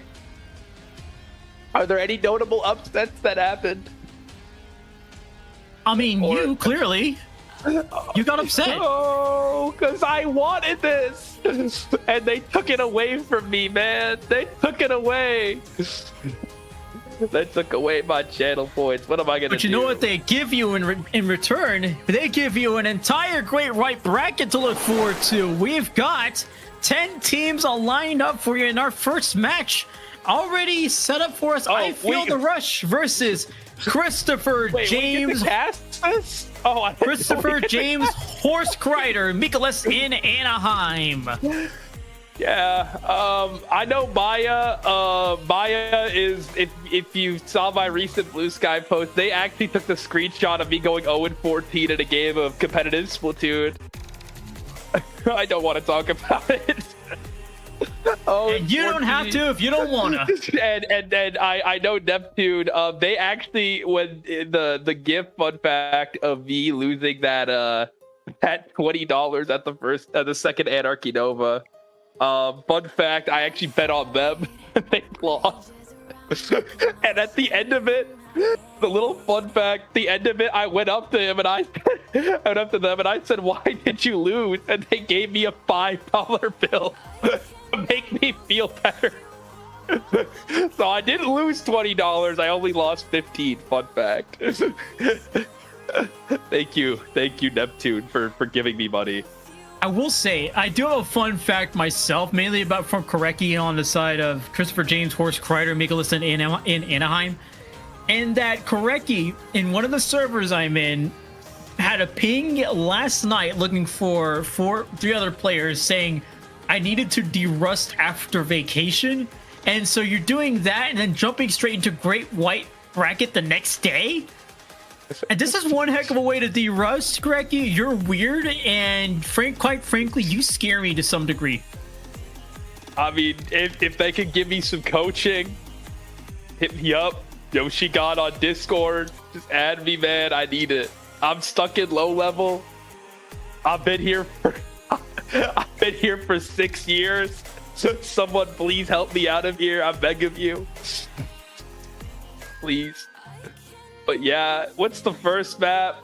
The first map is Barnacle and Dive Zone. Apparently. What a great first map. It's actually one of my favorites. You know, I don't know. Someone I think you do know. Come on, keep going. Someone cue the sad Drake, man. You seem to have a lot of Drake today. I listen to him a lot. He's one of my favorite artists. Unfortunately. I guess you can say the views from here aren't too pretty. I just got views on Vinyl. I'm feeling much better. Barnacle and Dive Zones. Let me tell you about this map, chat. It's the only map I play well. You got the thing in the middle, the things on the sides, and your goal is to go into their spawn before they get to your spawn. That's the goal. You know, one thing about you having played for 6 years is that you can definitely say that nothing was the same as it was 6 years ago. Nothing was the same. Nothing was Come on, I'm doing some great references here. All right. Oh my god. I am the Iceman. No, you're not. No, you're not. Shut up. Shut up, Kaden. No, you don't say shut up. You say honestly, never mind. Honestly, never mind. Honestly, never mind. The Iceman was a nice man. Now I'm cold, you know? All right. Barnacle and Dive Zones. When are these guys gonna... If these guys hit the A button, please. Justin, how many people are we waiting to hit the A button? Can I get production? They just started picking weapons? Oh my god. They just started picking weapons, chat. Oh my god. Do you want to play rock, paper, scissors, Nito? All right, yeah, you first. Okay. Rock, paper, scissors, shoot. I pick scissors. I pick rock. I can see how this is not a great game for me. No. Keep going first. It'll work out for you. Okay. Best of three. Rock, paper, scissors, shoot. I'm going to pick rock. I pick paper. How do you keep winning, man? This is unfair. This is unfair. No. No, the reason I picked you to go first is because I feel like you have the right mindset to make the right decision at the start. You think I'm smart? I think you're smart. Thank you. I appreciate that. That's the first nice thing you've said to me on this commentary blog. You're what do so you mean? mean to me. Guys, if you weren't here earlier, they were like, oh, like you're so bad at commentary, and they were like, oh, you're so annoying, you know. No, but do you remember earlier in the stream when I saved the orphanage? Do you remember when I saved the orphanage from a burning blaze? I did that too. I'm a nice person. New game, Rock, Paper, Splatoon 3. Can we get like a clarification on what beats what there? I'd appreciate that. Nothing no, you were beats really mean to me. You were really mean to me. It was Clan Blitz Umami. It was that game. You were mean to me. You were so mean, and you said so many mean things, and I was really sad. And then I got sad. I cried while I was commentating. And the people who were because I was saving those kids from a burning blaze. No, you're LARPing. See, this is a callback. Round one, map number one. You're LARPing. You're so bad at commentary, Kaden. What the hell? That's not very nice. Okay, you see the tent is taking a lot of space. They're gonna hit the one shot here. Trust. One shot here, incoming. 3, 2, 1. One shot. 3, 2, 1. Incoming. 3, 3, 2, 1. Oh, there we go. Well, wait, nice little one shot there. They're gonna take the right street and they're gonna Zuka to make sure they get the flank kill here. You're gonna get shot by Neptune, who's unfortunately gonna die with the Zuka. The thing kills the thing. All right, I don't know anymore. Jesse trying to find something to do with this Inkjet. Shot down as quickly as that came up earlier with the try. Go, Jesse! Lock in! Keep going. I'm just gonna ad-lib over you. Jesse, go in. I'm ad-libbing. Jesse is currently backing up, actually. Jesse went down a while ago as I feel the rush. Currently feeling the rush of this rush. Jesse? Let's go, Jesse. That is out-rushing the rest of Christopher James, Horse Cradle, Mikaless, and Anaheim. Hit that. Hit that, Jesse. Watch this. Boom. I'm feeling it. That was right for the wall. I'm feeling for Jesse. I'm feeling it. Ready? Here comes it. Here it comes. Here it comes. You ready for this one shot? I'm ready for this one shot. Boom! I called it. I called it. I'm so cold. I know my players so well. Who said I was bad at commentary? I'm so good at this. Right. It wasn't me. It wasn't me. Unfortunately, they are unable to get another kill, and that's going to be a wipe. And 5 seconds go down, and that's going to be the game. The rush. It was a cold one shot, though. You have to. You can't lie. I feel the rush saying no horsing around for Christopher James, Horse Cradle. Wait, hold on. What was that production? That was insane, says production. Thank you. See, even production thinks I'm cold. I'm cold on the comms. And nobody said otherwise, despite what you've said about me. That was a Iceman. That kill was Iceman. That's a good one. That's a good one. Look, that's a good one. Yeah. Look. You. I've never doubted you for a second, despite how much you seem to think otherwise. You don't like me. I do like you. What? You do? You like me? Or do you dislike me? I think you're a tremendous companion. And you are a welcome person to have around. You're putting an item on it? You're putting a name on this? On what? On a relationship? What? Chat, this is what we call coming on too strong here. This is what we... Hello? I'm finding out more and more about myself, I guess. I mean, I'm already in a relationship. I've been taken. There's no extra relationship going on here. Whoever Nino is dating, what's their name? Oh, actually, no, don't say that. That's fine. Whoever's in a relationship with Nino, I'm trolling. Don't kill me, please. Please don't. So romantic. No. We've learned. It's not. I'm not trying to fight people. I'm gonna get beaten up. No, you're not intruding on anything. This is all just some nonsense that Yoshi is putting on here. Dude, what do you mean? What do you mean? No. You started this. I didn't start anything. This was a conversation. You started this. This stemmed from a conversation about me apparently being too mean to you, even though that was wrong. Double or nothing, says the chat. I don't have channel points. Chat, I don't have channel points. Yeah, because you wasted them all earlier. Are you saying that team isn't good? You're saying that I'm team saying isn't good? you wasted channel points by gambling them. Wow. There's other things you can put. Sweet baby Jesus, what was that? We're going into the next game here. Hold on. We're going to the next game. As we see the other team using a golden comp. And we do see the other team has a Dynamo. I don't like Dynamo. Why? And we do see the one of the teams, Neptune. Neptune. After the $5, I think they're pretty cool. And look at this. We're gonna see them pressuring the right side. Let's see if they're able to go through it. Nope, they're just okay. Nice bomb. And we do see them now attacking the shield. No one's behind it, unfortunately. Neptune is going to try to get the kill on the mini, unable to do so. Their friend does die in front of them, and I think that's the push. I'm gonna have to hold on. That push is gone. Wait, hold on. They're all alive though. What? Wait, hold on. Keep as Yoshi presses every button on the soundboard imaginable. Please don't actually do that. Please don't. Okay. Yeah. Whatever. Jesse, once again with the Inkjet. We've seen this Inkjet multiple times on stream, but not able to find anything there. Saffron trying to get something going with this.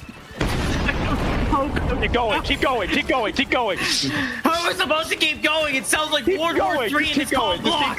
Just keep going. I got you. Horse Cradle, Mikaless, and Anaheim trying to find some. Not the Nelly.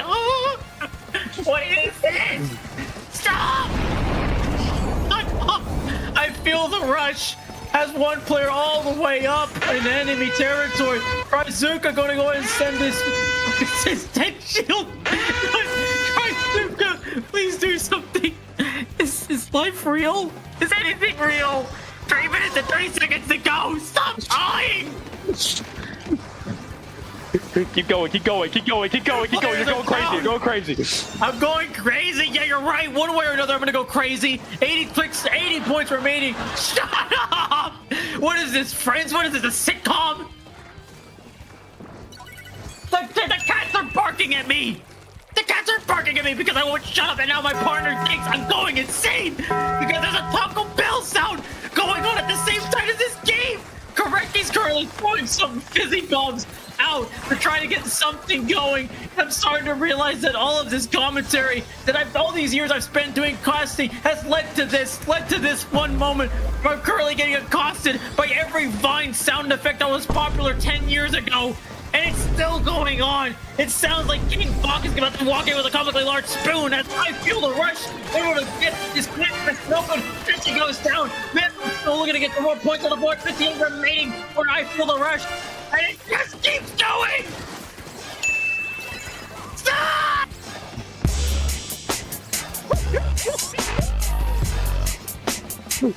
Keep going. You're going crazy. You're going crazy, Justin. Keep going, Justin. Keep going. Okay, Justin, sorry. Keep going. Keep going. Who's Justin? Oh, no, wait, no, that's a streamer. I'm so stupid. Whatever. Keep going. You're going crazy. You're doing great. I feel the rush still in the lead. Remember, they're 1-0, and this is still a best. Say, put that on Allah. Say wallahi, bro. Say wallahi. I got you. Keep going. It's still best of 3 in the first round of the bracket. So I feel the rush currently on match point at 1 minute and 40 seconds to go. And I try to hold my own against what has been a barrage, a cacophony of sound effects that were popular. Some of them 10 years ago, some of them today. I don't know. I don't use TikTok. 2 power clamps inching their way to the basket. One of them finds their way in. Another one has found their way in. 34 points to go. More picks coming in for I feel the rush as Crystal James, Horse Cradle, Mikaless and Anaheim continue to find themselves going down more and more. 34 remaining. That is a trade for both sides. I feel the rush has 3 players up, and they're still camping alongside this clan basket, waiting for it to come down. Asking for a super jump is going to be Mantle with the carbon roller deco. Another power clamp goes in. 28 points remaining. 1 minute to go. I feel the rush wants to close this in as quickly as possible, and they have 6 clans to do it. They're certainly going to start knocking down so many numbers here. Mantle goes down. There's another wipeout. I feel the rush much closer to calling it quits and getting themselves further into the bracket. 3 primes aren't going to do it, but that means there's going to be one more to settle the score. They've got that last one. I feel the rush wins 2-0 against Christopher James, Horse Cradle, Mikaless, and Anaheim as I continue to get shot by multiple weapons. That's great commentary. That's great commentary. I think that's the best set you've done. Best game you've done. That's the best game you've done. I think that's the best commentary you've ever done in your life, and you're scared to admit that. I think that was hilarious. I don't know where to stand on the commentary scale. Do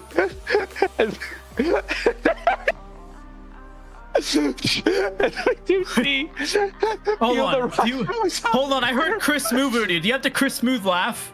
I do. I know. I don't. I have the. I wanted to. I have the laugh. I'll get the laugh for next time. I got you. It's the first person who's actually knows where that's from. Oh my god! Someone get him a map. Someone get this guy a map. As we do see, Feel the Rush makes it to quarterfinals. It's 1-1 currently in the other stuff with Flagstaff and the Nonchalant Gelatins that we did see earlier. Fall up top is currently down 1-0 in their set, and Rainfall has taken the quarterfinals 2-0 against Creme Brulee. Oh, what a block. What a block. I think we lived, we laughed, and we loved in this block. I mean... I mean, you're right. I certainly lived. I certainly laughed. Love is debatable. I have to ask, Justin, our viewership spiked quite a bit during the game I put channel points on. Did we break the record for the most on the first block by any chance? Or are we, did we not? We don't know. We got 60, which is, but no, we didn't. We're getting there though. We're getting there. Eventually we'll get there. Give us more of your money. Give us more money. Please give us more money. Give me more money. I'm gonna be in college in just a few months. Oh my god. And the clock comes to a close. Unfortunately. Nino, where can the people find you? Therapy. Therapy. They can find you at therapy. And you don't use that bsky.social. You don't use that twitch.com.tv rather in the rare occasion that I do stream. And I got chips. I'm gonna eat these. You can find me at yoshicon.bluesky.social. I post skits, coaching content, and other stuff. Mostly skits and memes though. So if you're not interested in getting better and just having a laugh, be sure to follow me. And with that, do you have any last words, Nino? IPL does not endorse gambling, but it sure does endorse soundboard usage.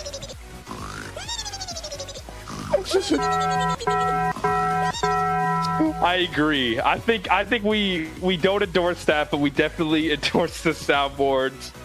And with that, we're gonna take a short break and introducing the new commentators. It'll be Ellie and it will be the Great Archimedes. What? Quill. Oh, my fault. I'm sorry. I'm reading the names of the server. My fault. The Great Archimedes will be blessing you though, in the VC. So stay tuned. They have a little surprise as well. So stay tuned for them. They'll be awesome, and we'll see you at some point. Hold on. I got one more. Hold on. Ready? We'll leave with this one. You can just close out there. Yes.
Empty hearts and neon lights.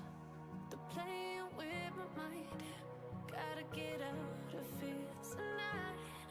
Oh, I wanna run off and fly. And I'll tell myself it's fine to be alone. Just to find somewhere that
lies. Gotta get up, stop wasting time. Yeah, I wanna run off and fly. And I'll tell myself it's fine to be alone. Just to find somewhere that finally feels like home. I hate all this overthinking. The more I swim, the more I'm sinking. Take me to a world of silver, no more heartbreaks, tears, painkillers. Take me somewhere unfamiliar, bring me back to where we started out. Get me out of now. To where we started out. Get me out of now. Well, hello everybody! Welcome to Swim or Sink tonight. I am Archimedes! I'm really happy to be here. This is my first commentary block, and I'm joined by Ellie! So, really happy to be here as always. How are you today? Hello, good morning. I'm so tired, but and I don't know if my tiredness can match the energy of that last block, but you know, we're here for some great SOS action every Wednesday. So happy to be Really here. good. So, for those who are newer to the scene, I actually asked Ellie to do a little bit of explaining because I know there's some people who are from more my side of the internet here who came to say hi to me because I talk about competitive Splatoon a lot in my live streams. And if you're one of those people, hello, I hope you enjoy your time here. You finally get to see the game that I talk too much about. And we got really good teams here tonight because we're in the highest bracket, so it means they know their stuff, and we can actually see them now. Yeah, I gotta be real with you. I don't recognize a lot of these people, not anymore. I don't do. I think much. I recognize. someone I from know. Nonchalant, though. I recognize Yomta. I think I've played against them at least once or twice. I recognize Bread as well, I believe, and also Ichigo. I said, the Ichigo from Persistence, and you were like, oh my god, that's like old ball knowledge. Ancient ball But either way, knowledge. these are- Persistence, like they Gosh. played it like a long time ago now. Yeah, well, I mean, they're always good players. The fact that it's been so long they were on a good team and now they're here still means that they're very consistent at the bare minimum, if not just getting gradually better. And we can see our stage is Mikaless Zones, which is like, I'd say is one of like the most zones maps of all time, if that makes sense. Oh yeah, definitely. Like in the past Flat World Series this past weekend, like we have like little flavor text written on it. And I wrote this one's like the final destination Splatoon 2. But then later in the set we got like the final destination Splatoon 3 Hagglefish Market. This is like the most white bread map list of all time. So like both teams will be definitely like very experienced and very practiced on these maps as we load into our game here. Yes, and we're starting to see the loadout. We see from the side of KatJAM, we see the E-Leader, which is going to be doing a lot of really good work, and it's the thing with the most range on the field. We already see both teams moving into mid. We see also two rollers on the field, which I really like. One of them is already down as we see both teams fighting for mid. I'd say KatJAM has a bit of an advantage here as they have all bodies alive. We see Sizz right now kind of just sharking, trying to get a good angle.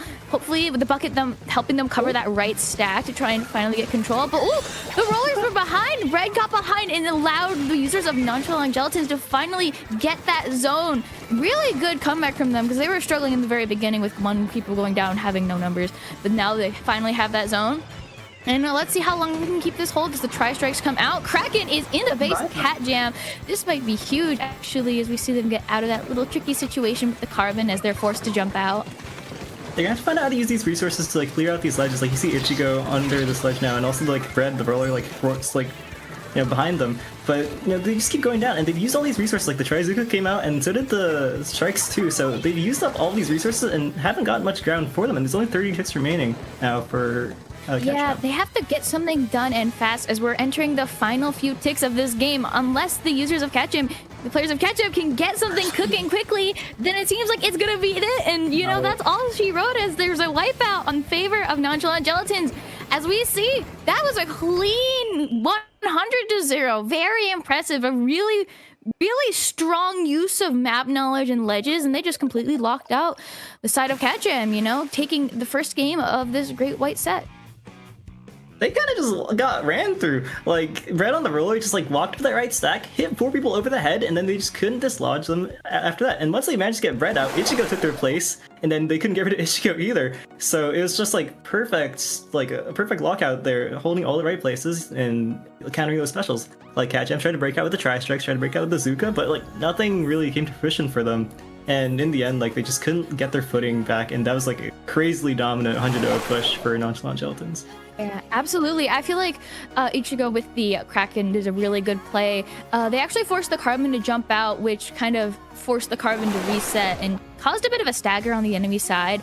I feel like that play was just really good at slowing the momentum. They just didn't allow themselves to get punished with the Krakens, you know, in the kind of like punishable phase. And I think that was really well use of the special. They clearly know their weapon inside and out.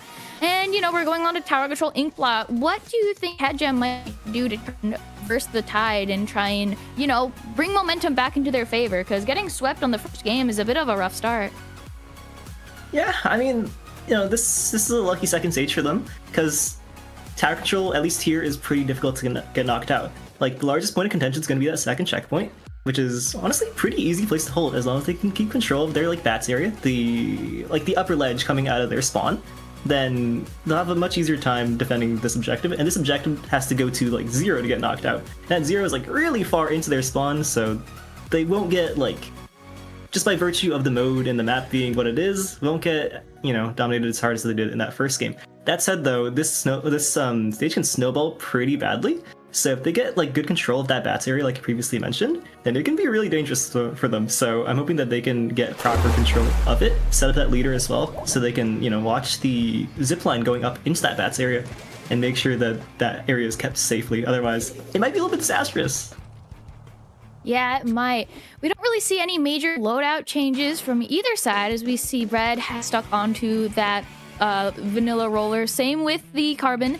No major changes going into this. Seems that they, you know, if they ain't broke, don't fix it, and it's best to stick with your comfort zone when you're at disadvantage. We already see blood being shed. Both of the zaps going down. There's going to be no opening cooler. Either see Brett getting the kill on the Carbon roller, being in this corner here, kind of trying to poke ledges and trying to get an easy pick on the bucket and the other weapon over there, as we see. It looks like Nonchalant Gelatins just has a stronger opening currently. They have a stronger control of mid, but we see that bucket on ledge over there making moves as, oh my goodness, KatJAM on them to 3 down. This might be their chance to kind of finally get some numbers on the board for the first time this set. We see the Kraken come out on Ichigo's side. Yeah, Kraken's gonna come out, it's gonna stall that push, which was a really great fight by KatJAM, but just stalled out by Ichigo's Kraken, so excellent use of that special there, keeping like all the, you know, pressure in mid, and so they couldn't advance the tower any further. And, you know, what was a 3-down situation now goes over to Nonchalant Gelatins, who, you know, are able to walk back in safely because of that, and now start up their own push, passing this first checkpoint, which is pretty much a formality, but now they're approaching the second one. Pretty quick. Yeah, the second check is incredibly hard to break through if you're the offensive team, because the defending team has so much verticality. But I mean, if you just run through them with a roller, it looks like it'll be a pretty easy way to get through the checkpoint, as we see those numbers counting down, and they're already through the second checkpoint. That's a huge landmark for them to pass in this set, as we see the numbers slowly ticking down as the Kraken gets on the jump and is currently hounded, gets 2, then gets the cooler, gets the Carbon. This looks like this could be, you know, the writing could be on the wall for KatJAM, but tower seems to be stalled. No one's on the tower, but nope, the roller gets right on. So he kind of chills out just in his bubble, happy as could be, getting through that last checkpoint. Are they going to get through it? Yes, they do. As we see the final counts, this might be game right here, but no, the users of the players of KatJAM just barely, with 2 counts remaining, managed to get the tower back into their control with that. That was a gross snipe. That was very good. I'm sorry. I was like, oh dang, you hit that. Yeah, barely managed to clear him out at that 2-point remaining marker. I mean, this is pretty much a KO for them, and they're still not out. Like, you see Ichigo still on that flat, taking down 2, and doesn't get the 3rd, but gets cleaned up by Dan. So they're gonna continue this push. Like, it's only 2.5 minutes into the game, but they pretty much won it. Like, 2 is a disastrous push, and a really difficult one to come back from. And it's gonna have to start with them getting control of this bats area, so, you know, we gotta use some specials and walk into it, but you have to clear out Brad if you want to get any, like, semblance of control around the tower. Like, he sees moving up to it, but they just can't. There's too many people on there, and it's all over. Gosh, I was gonna say, you know, they still have half the game left, but if you encounter an unstoppable force and you're not an immovable object, you just get rolled over. As we see the players of Nonchalant and Gelatins very confidently taking game 2, winning the set, and moving on to semis. Yeah, I mean, I guess they're eager to get it going. They want to pack this one up fast, and that they did. Like, you know, there was times where KatJAM was quote-unquote in control, but it didn't really amount to much. Like, you know, the game started out with Bread getting 3 with the assistance of Ichigo, and then once they finally got, like, 3 down, it was just halted by Ichigo again on that Kraken, and then after that push started, it just never really ended, never really cleared them out of their base. And yeah, they just didn't find their footing for that whole 2.5 minutes. Not at all. And it's going to be a 2-0 for Nonchalant and Gelatins. Yeah. I didn't see it earlier. I think after, like, we saw Nonchalant and Gelatins in not brackets, in a, what's it called? I forget, the first round of commentating. I saw people saying OCE. Are they an Oceania team? I don't know. Not all of them, I don't think. Definitely not Ishiko, but I think Dan is, question mark. Because if that's Jelly Dan, that would be... Jellyden! Oh god, I haven't heard that name in forever. Gosh, it's been so long since I've been interacting with the competitive scene. It's always good to see them because, gosh, I don't know what the heck the time is for them, but there's, no matter what, they're playing incredibly well. As we can see, they're in semis and clean sweeps across the board this quarterfinals. You know, 2-0, 2-0, 0-2, 2-0. Really impressive work from all of the teams here, confidently securing that semifinals location. Yeah, bracket structure doing its thing, going just about as expected. I don't think there's been any upsets so far, so 2-0s across the board. You know, just moving on quickly to semifinals here, and I think we're gonna jump up to Halo versus Pantheon if you want to take a look over there. Yeah. Ooh, Halo versus Pantheon. Oh, is there only 3 players on Pantheon? I don't think that's right. I don't know if that's right, guys. You know you have to have a team of 4. Press refresh. Guys, we have first ever team of 3. On side of Pantheon, we're missing Fisto. Question mark. We're seeing Tacos. I recognize Tacos. Tacos played in one of my favorite sets of all time, which was the upset Poyos had against, was it Poyos or something? I had against Black Lotus. That was one of my favorite sets. Oh yeah, Poyos. Oh my god, this too is ancient Pona, just like Ludi season. It's not that ancient. It's not that ancient. And then we see Bonk. Bonk is very good. Isn't that ancient? Bonk is a very strong player, very strong roller player. I want to say they're a roller one trick, or at least when I remember seeing them play. Bonk, you know, we'll see Dark. A little bit more than just roller. Has the Ink Brush Nouveau in their pocket too. They did recently qualify and participate in the Splat World Series finals. So I mean, like, really up there player wise. Like, that's a truly impressive work.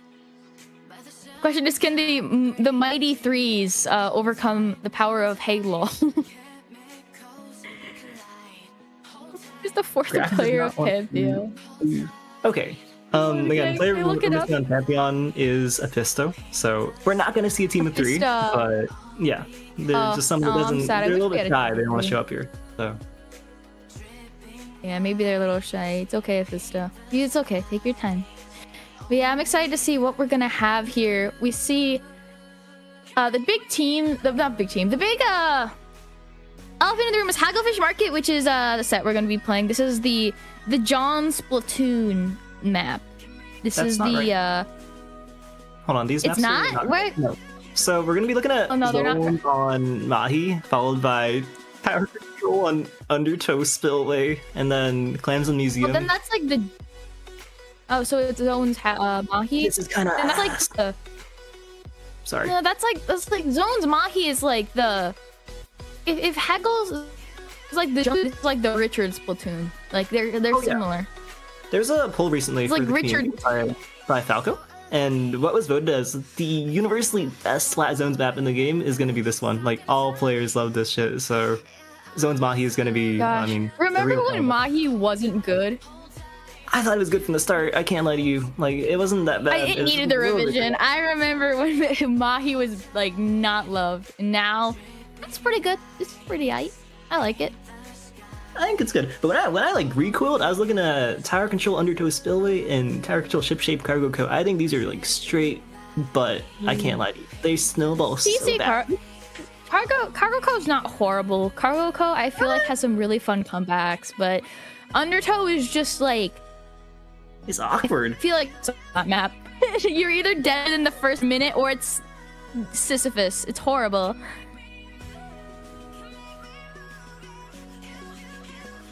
Yeah,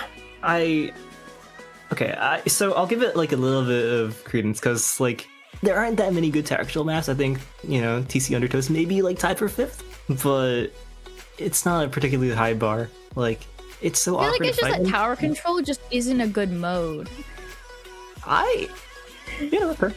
Yeah, no, that's... I like Clan Blitz the most. I love Clan Blitz. It's like my thing. See, I run the Splat Zones only tournament, so like, you know where I'm at. But Zones is great. Zones is like, it's like your vanilla ice cream. It's good. It's the fundamentals. Tower Control sucks. Rainmaker is slightly better, and then Clan Blitz is awesome. I love Clan Blitz. It's so fun. It's like football, but also not. It's great. There is a reason why Great White Bracket strip does not feature Rainmaker, and that's probably because it's like definitively the worst in this game. It's like so fragile, so I'm happy that we don't get to see it here. That's fair. Like, I'm not gonna be like, it's super snowbally. Like when you hop on the tower, you have to, or you get like an extra special bonus. So you just get to build that ultimate meter by just winning, and so the winning gets worse and worse, and it just contributes to that snowball. So it's like, no, it's really. Because I play support, so I'm always the Rainmaker holder. So maybe that's why I have more fun because I get to play with the bazooka. That's what I think people don't like Rainmaker because it's like so fragile. Like unlike the tower, where I guess it has the same problem where you like throw strikes at thing, it's all over. Hello, A-Scal. It's like the fish is so vulnerable. Like you get sharked out by that roller, lights out, it's over, and then that's the game, and it feels like almost unfun. So I don't know. People don't love it. Yeah, for me, I've had some clutch plays. Rainmaker clutch plays feel so much better than Tower Control, though, in my eyes at least. That's just how my opinion is, though. My model looks so stupid when I'm drinking water.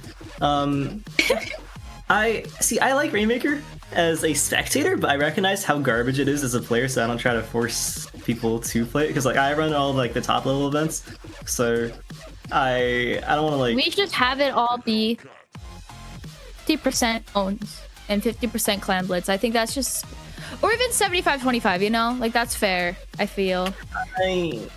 Like back in the day, we had the same discussion, and we tried doing 75-25 for zones and clans, and just I don't know. I think the people that are like not woke who will play like zones only will just play zones only, and it's Genshin. Sorry. I'm reading the chat.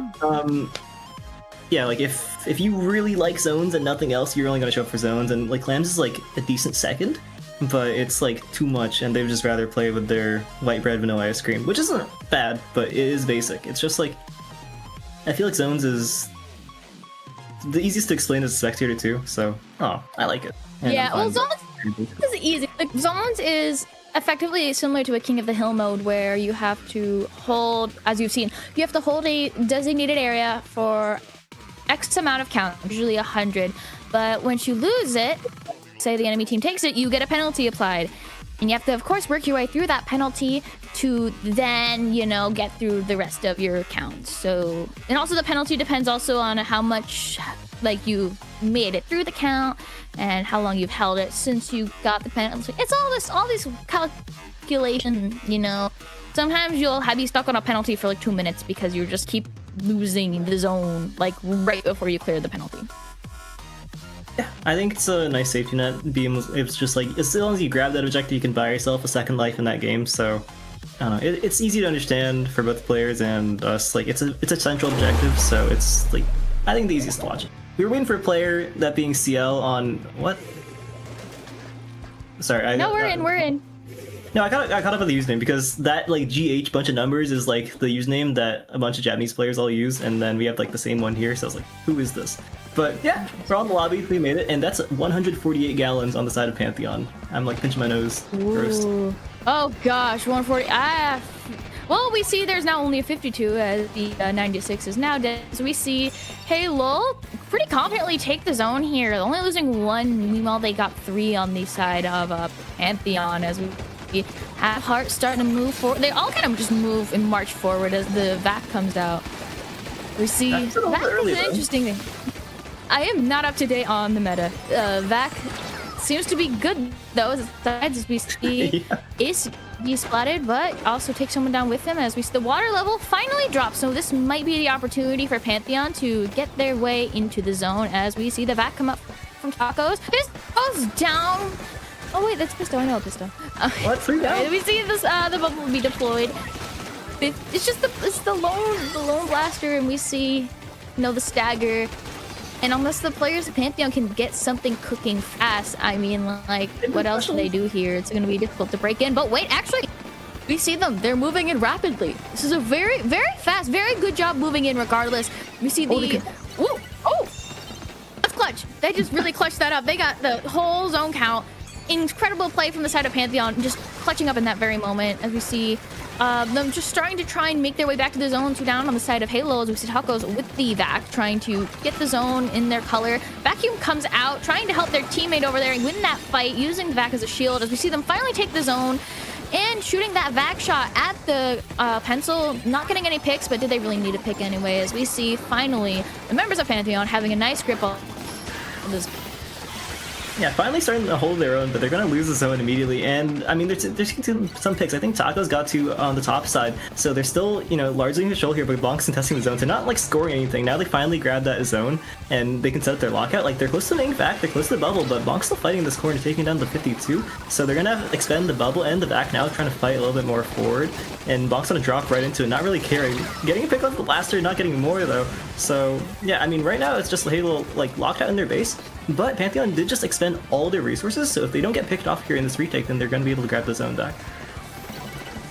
Yeah, so far the members of Pantheon, they've done a pretty good job, not letting the members of Halo just pick them off one by one. However, we see they did lose the zone there, but then again, they're just about to claim it at that pencil corner. Will the pencil survive? No, as they go 3 down, 4 down. That's a wipeout on the side for Pantheon as we see Tacos move onto their plat.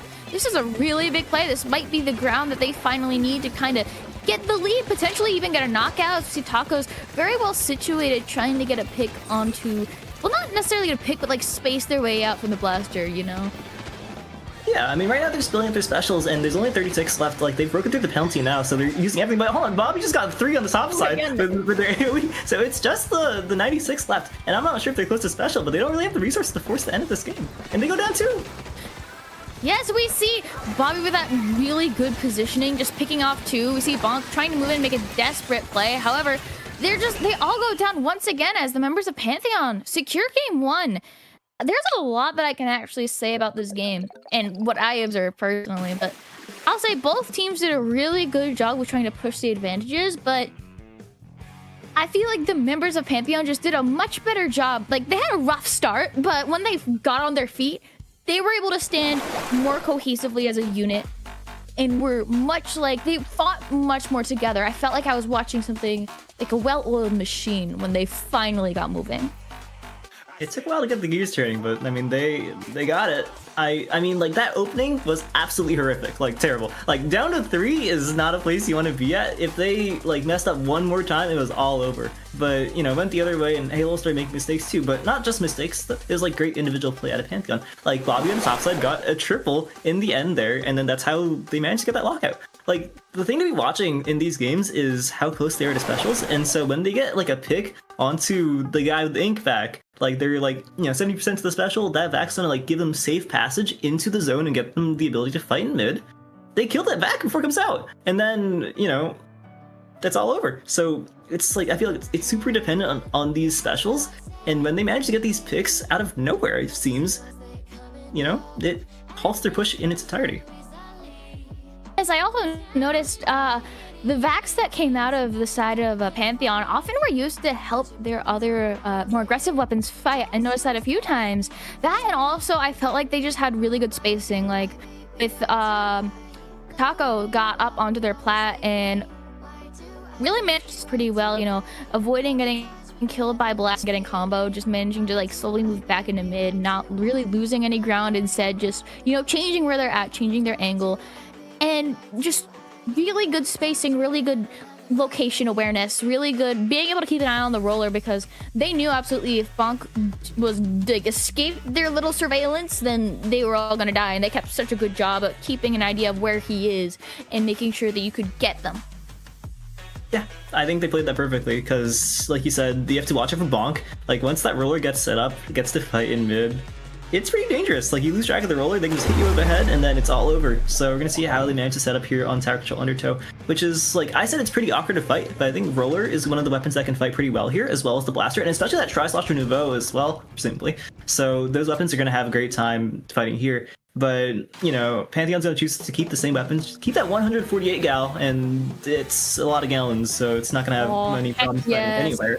So you see the Tri-Slosher Nouveau from Halo, and the leader as well, getting a really good right off that. Very happy to see Tri Nouveau. I love playing this weapon, and I played more actively, so it's a delight to see it. They already have the cooler up, which is very impressive, as we see the members of Halo already having their way towards the first checkpoint. I don't know if they got that first check, but as we see, oh, really good snipe on Tacos as well. They're doing a really good job suppressing the 96 as this game begins. Whew. Yeah, this leader's still on a tear here, managing to get another pick, and so, you know, they're keeping this push going. Now, they're going to use the Ink back to fight on the right side, but they have to look at this tower too, because this tower is rolling right up to the second checkpoint. They wisely choose to back off of it because there was a player on the grates here watching it. But, you know, for a first push in this first minute, up to 61, not bad at all. Yeah, really good first push. That, and they were even on the field when they decided to pass. So they didn't really lose momentum. They kind of had to recalibrate, had to just go, okay, well, let's just quickly regroup. Instead of falling all the way back, they just chose to, you know, just go back in the mid. And we see Bonk trying to take all of them on in the corner there. But we see the bubble actually come out. There's two bubbles. I just noticed that. We see Halfear on the tower with the wave breaker as well, as they're just not really able to break through the shield as they get through that second checkpoint and roll their way onto the third, as Halfear sets up under the ledge, poking at the members of Pantheon, being a little bit of a nuisance.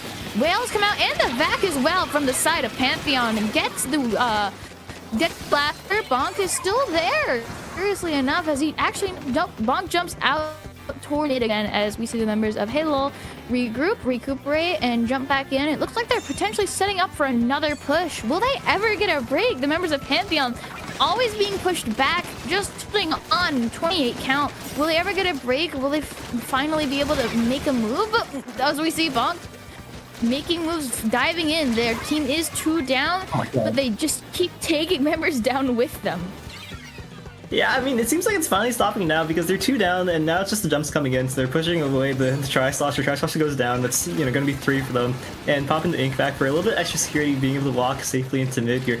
That was such a long push, like, you said it, you know, perfectly there. Like, they didn't fully back up, they backed up a little bit, got more control, got everyone to jump back in and resume their push, and that got them all the way down 25. Which is not a safe push, by the way. Like, you saw that was, like, pretty dominant, but similarly to that first game, like, 25 is not a safe push for this map, so they gotta go a little bit further, break that third checkpoint if they want to feel completely safe here. And that the start of this push is definitely not what you want to see for breaking a lead as far as 25. So, you know, all that effort expended for 13 points, not a great look for them. It's gonna be Pantheon, or sorry, Halo back in the driver's seat.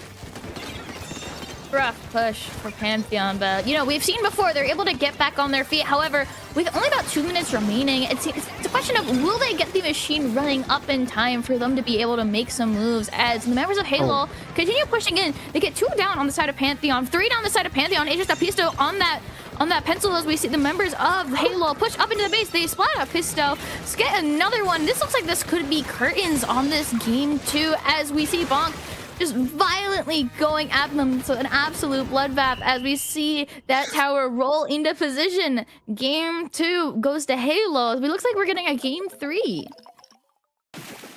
That wasn't close.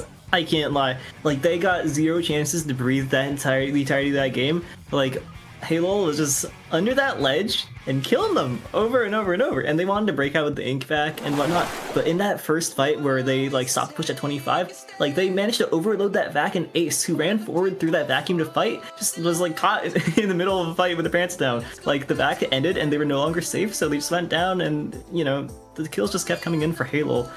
And I don't know, they just never managed to find their footing this game. If I had to pick a word to describe how Halo decided to play, I could just say aggressive. They just held the gas the entire time. They never really fully backed off. They just said, listen, we're going to kill you. We're going to find you. This is they just held the accelerator the whole game. And obviously, if they managed, like they just managed to hold down the accelerator more. They applied all the pressure they needed. We saw Bonk getting really good kills. Like Bonk would never get a trade. Like he would get a trade after getting like 2, 3, maybe 4 kills already. That is what they have to do. We see the same for the Blaster, for the Vac. What happens is they just need to not be trading. They need to be, if they trade, they have to get several kills before. They just getting those kills to prevent the machine that is Pantheon from waking up and, you know, adding the unit. We'll see what happens in game 3. I'm not sure what the mode is. I haven't checked. We're going to Clan Blitz Museum, and you know, for a team of the leader, probably real happy to see this one, and so it's not going to be particularly in favor of the pencil team. That said, I've been like harping on this 148 gal. If they manage to set it up properly, it's going to go pretty damn good for them too. So I'm going to say it's mildly Halo's map. You know, the leader loves this. You can see all, like, the entirety of the mid, watch that flank perfectly, just shoot him. So yeah, that's what I'm expecting to see here as we load into this third game. Yeah, it looks like the leader's gonna have a field day being set up, having such a wide open view, being able to just pick off whoever they like. We see it's a fairly even opening, you know. I know one player went down, now 2 players total over the course of the past 30 seconds have gone down for the side of Pantheon, but there's no one in a clear advantage here. It's very even. I feel like it could be anyone's game. Obviously, oh, never mind. What? How? Okay. The Half-Fear has simply broken into the base of Pantheon. Oh my god. As we see, is Bonk gonna get this? Bonk is gonna... No. Did Bonk maybe got a little greedy there, hoping they could get Bobby, but no, not throwing in the clam. That might come back to bite the players of Halo later. As we see Bobby sharking very carefully, getting a little bit closer, picking one, and then retreating right away. Very smart, not trying to push the luck as we see the Vac come out from the side of Pantheon, trying to help Ace get further into the space and fights. The ball goes down a nice trade with Bobby moving up slowly, surely, looking to pop that bubble. As we see, looks like the players of Pantheon now finally have their footing as we see the Power Club come out, but no, it drops off the ledge. That's not good at all. As we see the players of Pantheon slowly get pushed out of the base, but they still have power clams. They still have ammunition, even if they're pushed out, you know?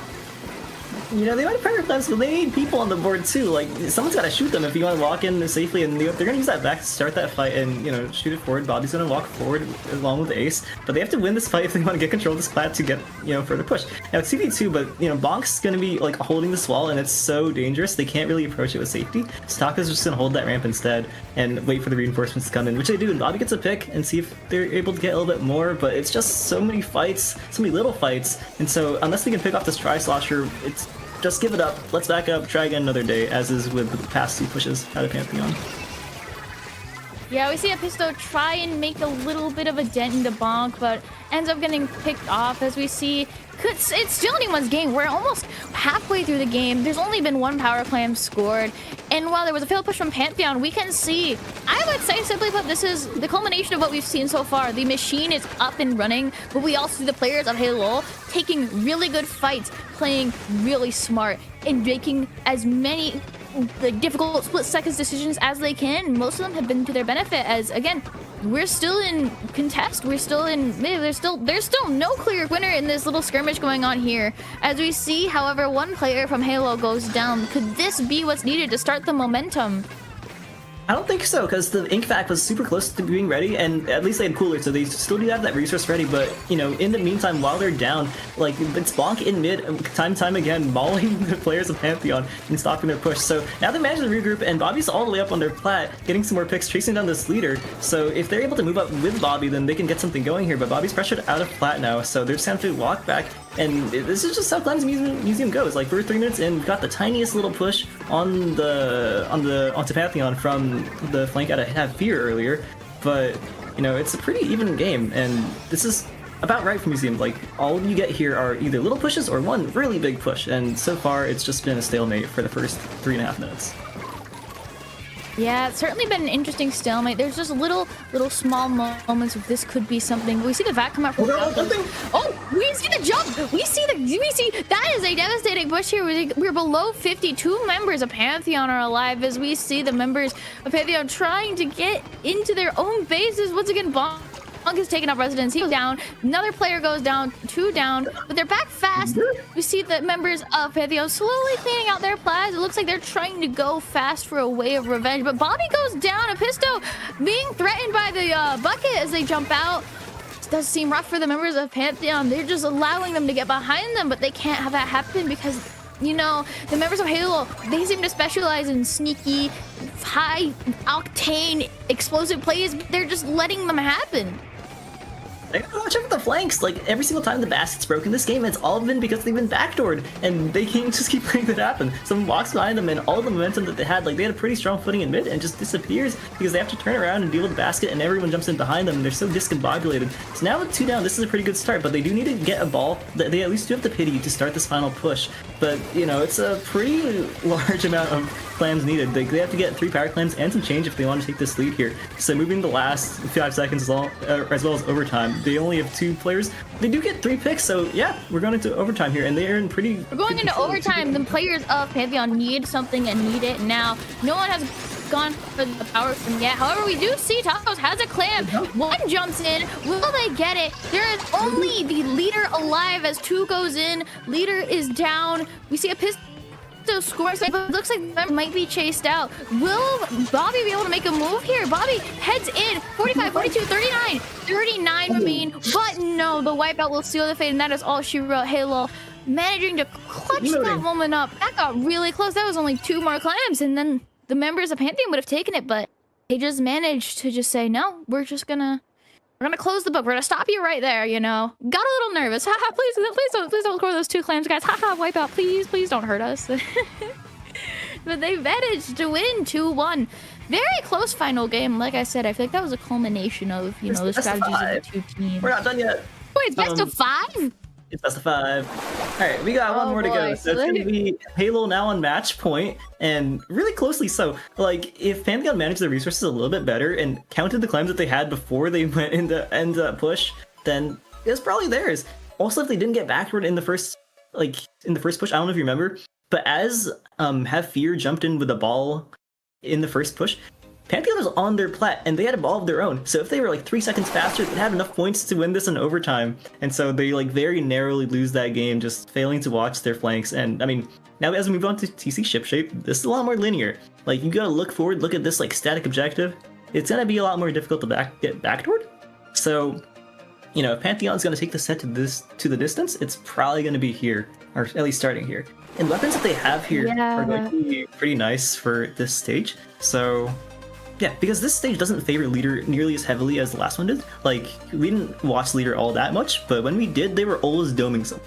So, on this stage where they were a little bit less oppressive, you know, I'm gonna have a little more faith in Pantheon.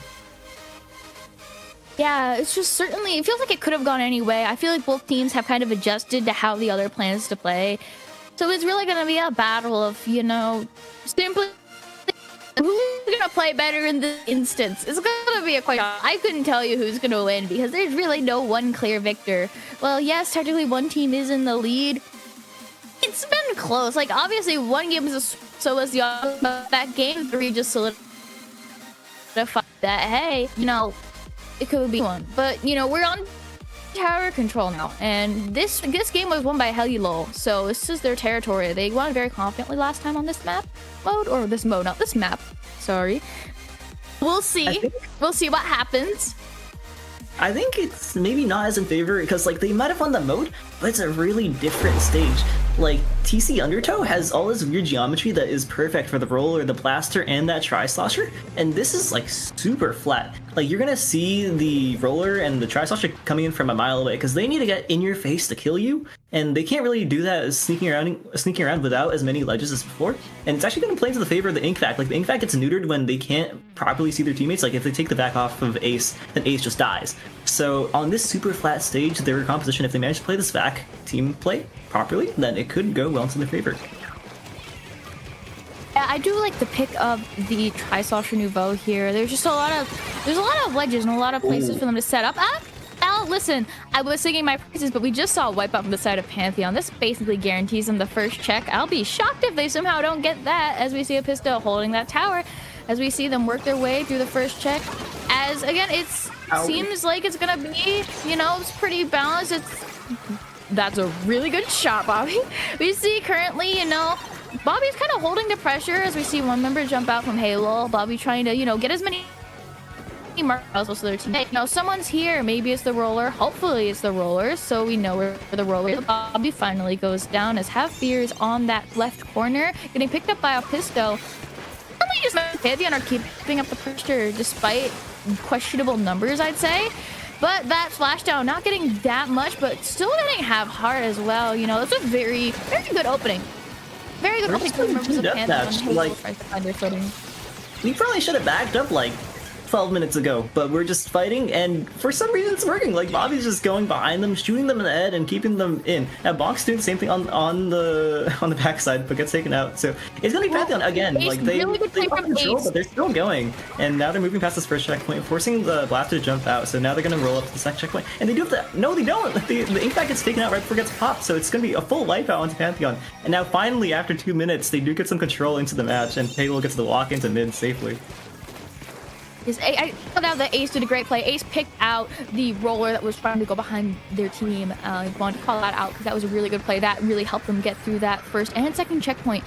And there is obviously the notoriously difficult third checkpoint, which is usually actually not too bad if you clear the second. But, if you don't clear the second in quick succession, then it's more difficult. As we see the members of Pantheon being violently pushed back into their base by Bonk and friends, as we see the leader getting some nice shots with Have Heart, setting up nice, throwing some fizzy bombs. That's a really good way to support your team, throwing fizzy bombs onto where your team is fighting. As we see Bonk and one other player being, I think, Have Fear, having to jump out finally, as we see potentially the members of Pantheon starting to make their move in to try and prevent them from the lead. But the lead is lost anyway, 44-41.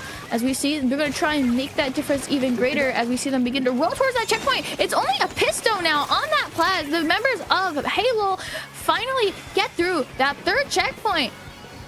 Will the members of Pantheon be able to defend this? We see the bubbles come up, 2v2 on the field. Bonk on the tower, as we see getting picked by Tacos. A pistol getting picked by the leader, as we see the members of Halo manage to knock out, but the leader is still there. Leader is still there, providing really good anchor and continuing to allow teammates to jump to him, but Bonk gets knocked out. And I feel like that is, that's the end of Pantheon's push. And 2 on this map is really difficult. That third checkpoint is a pain in the butt.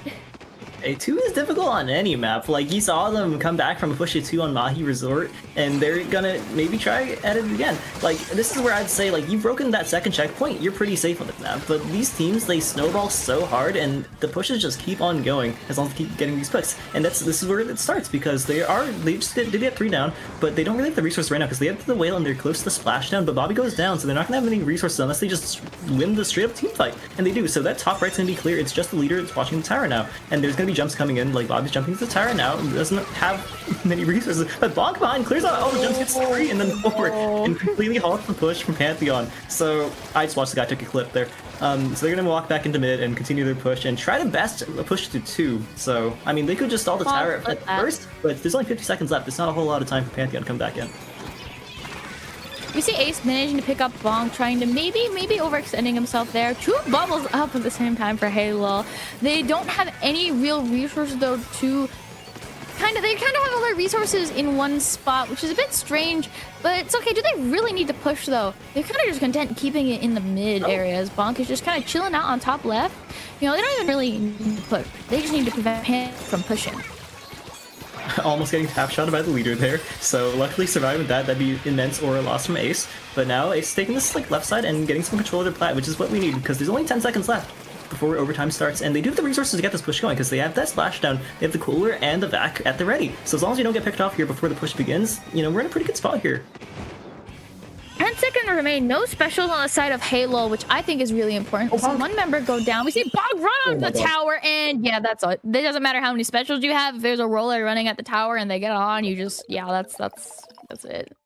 We saw this all last weekend. Like, you pull out the ink vac, you just pull out the roller, and then you hit the guy with the car, and then you just roll over them, and then that's it. Like, that vac is nothing to me. And so have all of your skills in a sniper rifle hit at me. What if I just hit you with my roller-shaped car? Right, like that's all it takes to clear out that special. Like this special that's been like so dominant, like provides safe passage to the team, just doesn't care about or can't do anything about the melee weapons. So like the the Splatanas, the rollers, they just walk into your face and they hit you over the head, and then that's it. And so I mean, Bonk just clears that out perfectly, secures them that third and final game or point for them winning this set, and they're gonna move on to grands here. This makes them at least second place in this tournament. So we're gonna see who they're up against now.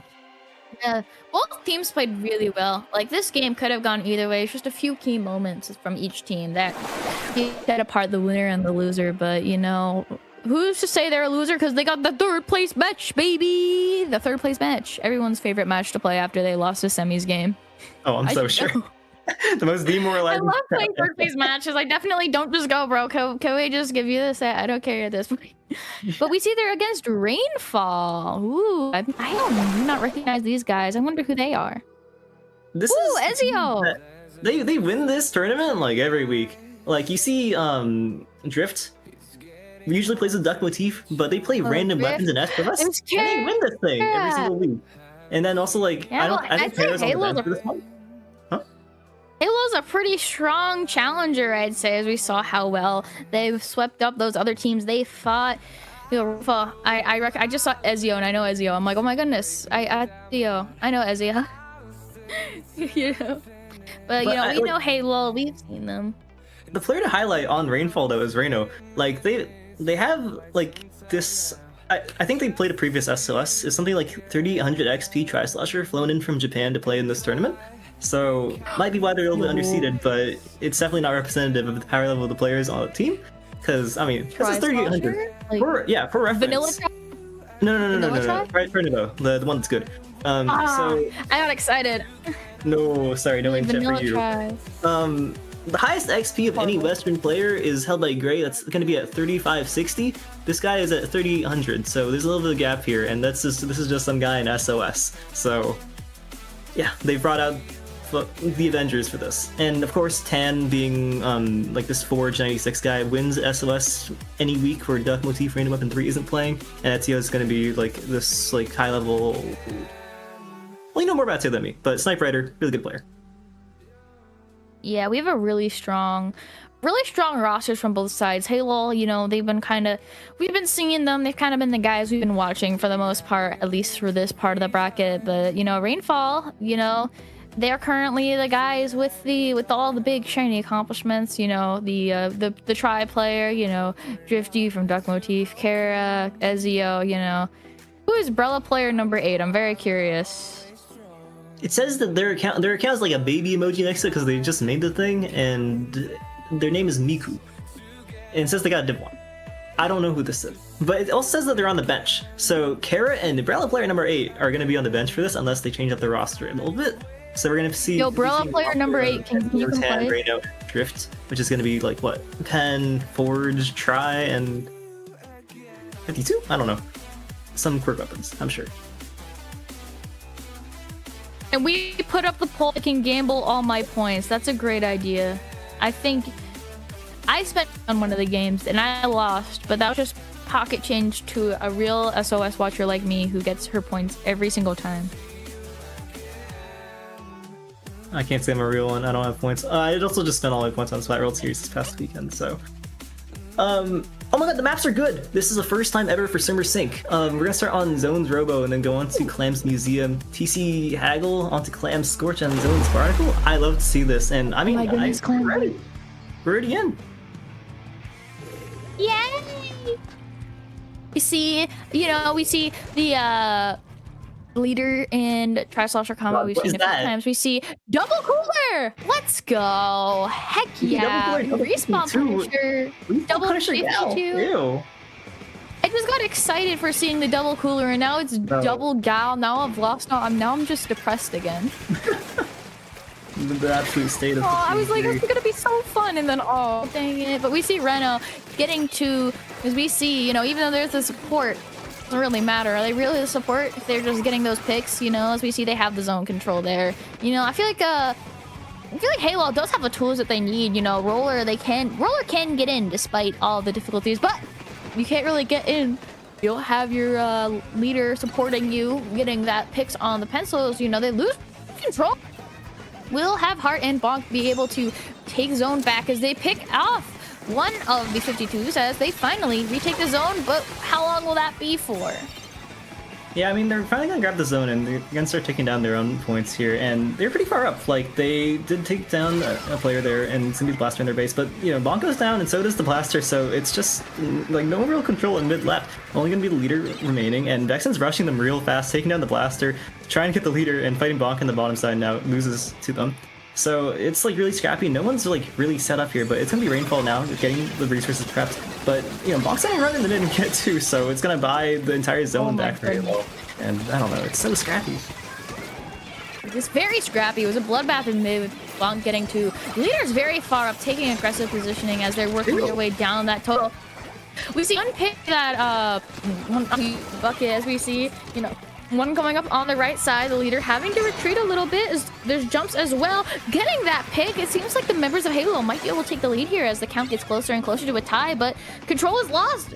Rainfall retains their lead. This is truly a really good job from Rainfall, just managing to clutch up as we see the members of Halo get pushed back bit by bit as the members of Rainfall look to secure it further.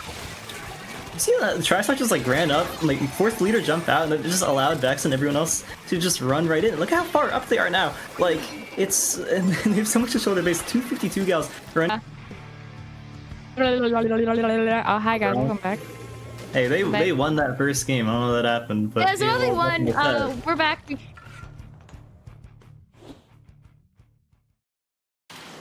We're back. No. Yeah, I think. Oh, hi. Hi. Hey, chat. Welcome back. Wait, Justin, the scoreboard. We're back. We're back.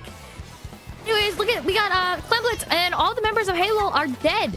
Even though they apparently won that first game, they're all dead. And, the members of Rainfall, they're clearly upset that they lost that game. And they've been more upset that it wasn't recorded and they couldn't see it. But it's okay, because the members of Halo pushed them all out. And they're like, hey, listen, it's okay. We're chilling. As we see, barriers back up. First 30 seconds, it's always a bit chaotic on this map, as, we're back. That's all I can say is we're back. Yeah, I mean, this is like the complete opposite of Clem's Museum, where like you don't get any pushes, and if you do, it's like a really deep push. This one is like you pop the basket over and over and over and over. Little pushes are what like whittles down the score, and probably gonna be what wins you the game. And yeah, I mean, Rainfall started that off, and it's gonna be Halo bringing this the other way around, breaking the basket their own time now. But they go 2 down, so I'm not sure how well the push is gonna go. Down. They're gonna be push at 20, and they're gonna wisely choose to jump out, and that's about it. So back the other way. Scary thing about little pushes like these is that it often you drain so many of your resources that ultimately when the other team pushes back, not only do they have a pity clan, but they're just able to hit back so much harder, as we already see the members of Rainfall lining up for another push as they start to collapse in, but they're 2 down, 3 down. Once again, this seems like this is just gonna be a one and done, as we know. This is a delayed wipe on the side of Rainfall, as they're going back into mid. 2 clans are up, and that's soon going to be a 3rd clan if they decide to pick up the pity, as we are back into mid with Bonk trying to sling some ink around. Nano dying to have Heart as the back is up, trying to keep Ezio at bay. The back is popped. We see the jumps coming in. No, we see jumps like kind of come in, but then they end up dying. Come in, all the way in. No, it doesn't manage to happen. So, I mean, It's what I said, like, just tiny little pushes, break the basket, and then just die, and then it goes back the other way. Like, it seems like these teams have, like, 100% like, proc into offense and 0% into defense, and so, like, when they attack, they do super good, and then on the defense, they just all fumble. And then when they come back in, they attack the push that's coming in, and you see Rainfall break the basket yet again, and they have some claims to follow up this time, and 2 whales, so they can actually get a sustained push going here if they don't die to Bonk, who's flanking around the left side. Now, this looks like this is going to be sustained as we see already down to. Well, actually, no, it just depends. It might be a sustained push as we see 28 holding out Reno, not really going, just holding on the offense, trying to get Have Fear or Bonk down as we see the jump out. 10, 7, 4, 1. That might be all she wrote as we see that power climb not quite making it. Are we going to have a push stuck at 1? I guess, bro. Sure, yeah. We never see this. Usually it's never at 1, but this is a Splatoon game. Well, the Halo, they must be saying thank you, Lord, for this chance for us to re-lock in and get everything together, because they have 3 clans on the field right now, and that is a whole 60 points, but 50 if you remove the penalty. This could be messy. Oh, and they're doing their jumps again, so they're gonna jump in this pity clam and already bring the score down to 37. But they don't have like people or resources right now. Like, it's just a blaster on the silo, gets taken down, Pen goes down too. It's gonna be bonking the recall, so their push is gonna be another like quick one, lightning bottle, like down to 34. Not one that beats 1, so they're gonna have to do that a few more times if they want to win this though. But like you said, it's gonna give that pity clamp, so Rainfall's gonna be able to break this like penalty and get that last point with relative ease, because they got like 16 clams. Like, they have all like complete control of the clam economy right now, so as long as they get like 2 kills, they win this video game. Oh yeah, absolutely. Two power clams would very easily give them the clear and some, as we see Ezzy already lining up. Ooh, Pencil trying to go in with the clam. 2-2 on the board. We see one of them go in. Will Tan be able to get one? Tan gets one. We're at 16 points remain, 15-12. We still see, however, this just might not be enough as Reno tries to move in, gets punished by the 96, and that might still, we might still be stuck at a 1-point game, ladies and gentlemen, as the it's back up. It's back up. It's almost over the clock. We're like slowly whittling down the penalty points now, and we're continuing because we just get like 2 more picks, not managing to get the 3rd, so it's not gonna fully go back in control. But that's gonna be drift on the 52, taking down 1 more, and I mean, right now they're in a safe position. They don't have to be pushing here. They can just hold this area in mid and steal all the clams, so they don't have enough resources to get the lead. So, you know, with like 10 seconds left, we're gonna be going into an overtime here, but they're gonna be 2 down to start with, and Tan striking really close to that 52. Yeah, we can see this game's gone by very fast with how fast these pushes have been going. We see the VAC is up for defense, but are the players of Halo going to be able to break out of this? We see Bonk popping the oh my goodness, that was a very good VAC shot. We see Bonk slowly moving in. Rano managing to just keep Bonk at bay, getting the pick. Nothing is able to come out of this though, as players of Halo are just barely not able to. That game was so fast. It was a quick exchange of blows, but in the end of the day, Rainfall's sustained push was really what got them the game. It just keeps going back and forth and back and forth, and I think that maybe if they kept like exchanging little 20-point blows like they were doing at the start of the game, who knows who would have won. But you know, Rainfall did manage to get that push going deep like once, and so they managed to, well, I mean, they brought it to 1. That's one hell of a hill to climb, and so it's gonna be them eventually bringing them tied up in the set now. So we're gonna you know, at least go to that game 4 on Clam Scorch. But next we're gonna move to Towerfish Haggle. Nice. Tower Control Hagglefish Market. Yes, Tower Control Haggle. Very good map, very solid map. You know, it's a pretty basic tower map, I'd say. Like, I don't know much to say about it. The 10's a good... Is there a 10 on this map mode? I want to say there is. Yeah. There's a 10 on that you can take. There's, you know, really a lot of elevation for you to have on the defense, but ultimately I feel like this is a map that, you know, the offense is able to kind of mosey on through regardless. So it's really... I don't know who's going to win this. Really, it's been such a back and forth, and it could be anybody's game. A really good round for a final, you know. No one clear dominant force. I think maybe the 52 team, the double 52, has a little bit of trouble. Because the part that you really need to control is that top right area as you push to that first checkpoint. Like, you need to get someone up there. But that also means you need to clear the path to be able to jump from the tower up to that area. So you need usually like tri-strikes or a crab tank or something to throw up there, so everyone like backs off of that entry point, and then you can jump up there, throw down your wall, and start fighting. but they only got whales and fizzy bombs. So it's not a whole lot of whales and, resources to use, and the whales expire maybe one quickly. bomb. So I'm not sure like how they're going to be able to get up there aside from just shooting them all in advance. And so, you know, if Halo plays their defensive cards right and they set up properly, and they don't get rushed down before they like stop them from getting set up there, then they're pretty safe, I feel. Certainly. You know, I mean, 52 is able to shoot. Listen, like you said, all that 52 can do is shoot up there. 52 is really good at shooting. Really good at shooting. Yeah. So we'll see if there's any changes. You know, what are they gonna do? It's interesting to think. Oh, they got the pen now. Okay, so no more leader. And I mean, there's no reason to switch off the 104 gal, so we're gonna keep that in the double cooler. And, you know, just run at them. It worked from last time, I suppose, why not? But interesting to note is that they're bringing out a vac of their own this time, so they're going to be able to cheese that top right area with even more ease than before. I mean, I guess they're saying if their 52s are all juiced up, what can you do? That's why they have double juice, because you have Heart papping the vac. As we see, you know, both the 52s are down. Now with the pencils down too is, you know, it's just the lone Tri-Slosher trying to get some damage in, and you know, he's causing some damage. He's behind them and causing trouble. Really good play from the Slosher there as we see the members of Rainfall trying to forwards, taking advantage of the fact that their support caused so much chaos, and really good plays as we see starting to get counts on the board. First minute almost over. The Whales come out. We're gonna see, you know, there's 2 down on the side of Halo. We're gonna see it'll be a quick 100-0 here, or will it be something more of like a challenge, slowly moving the boulder up the hill as that first checkpoint is slowly being broken by Ezio with the pencil? Hey, they are popping that back now, so there's a fight happening off screen. They do stop Tan and Drift from walking up even further, but the back doesn't fully cover them, and they're gonna go 3 down. Like you see Reno in that top right area that's talking about, so they don't really have a safe area to push out from, and they're gonna have to push out from the front area, or just like face rush them like Bonk does, only getting a trade though, so it's not looking good for Halo. Yeah, we see it's just the pencil in the back there, but and it's just Bonk. But we've seen Bonk make some magic happen, and look at the magic maker is making the magic happen as Bonk is defending the tower. As you know, Bonk, gosh, god dang, dude. Up.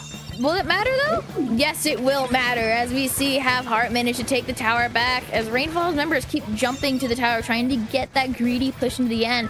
Bonk really being the playmaker there, setting up so their team can just barely hold on as the count is 4-86.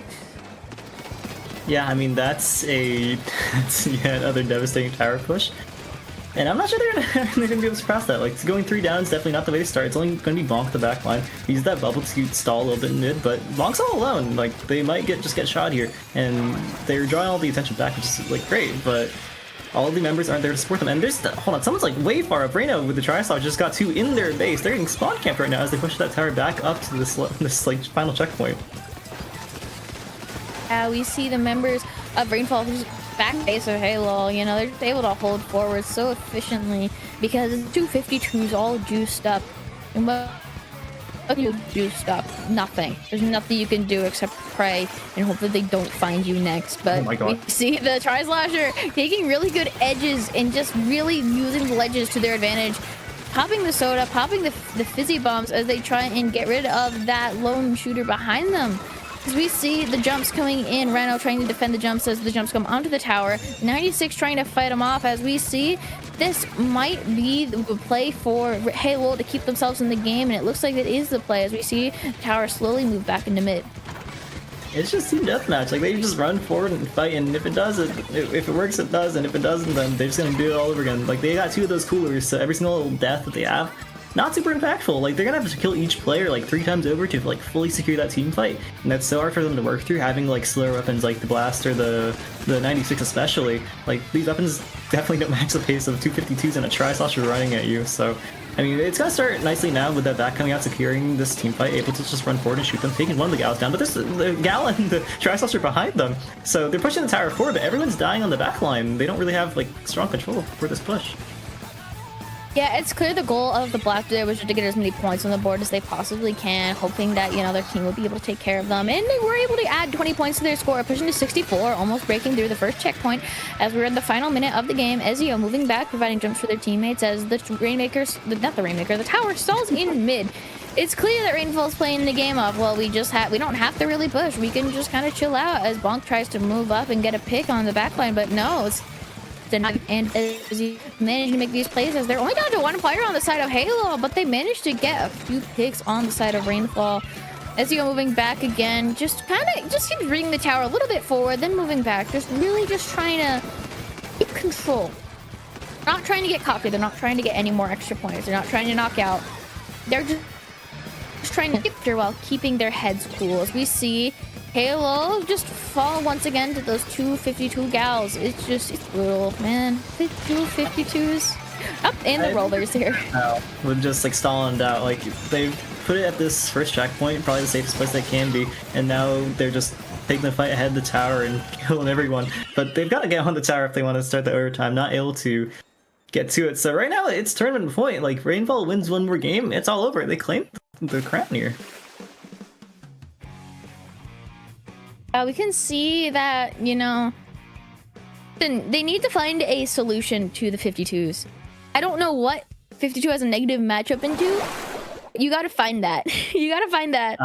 Like that's your lifeline here. As we see, we're at match point for Rainfall. You know, Rainfall might be able to take this entire set if they're able to lock in fully and take this final game on Clan Blitz Scorch Gorge.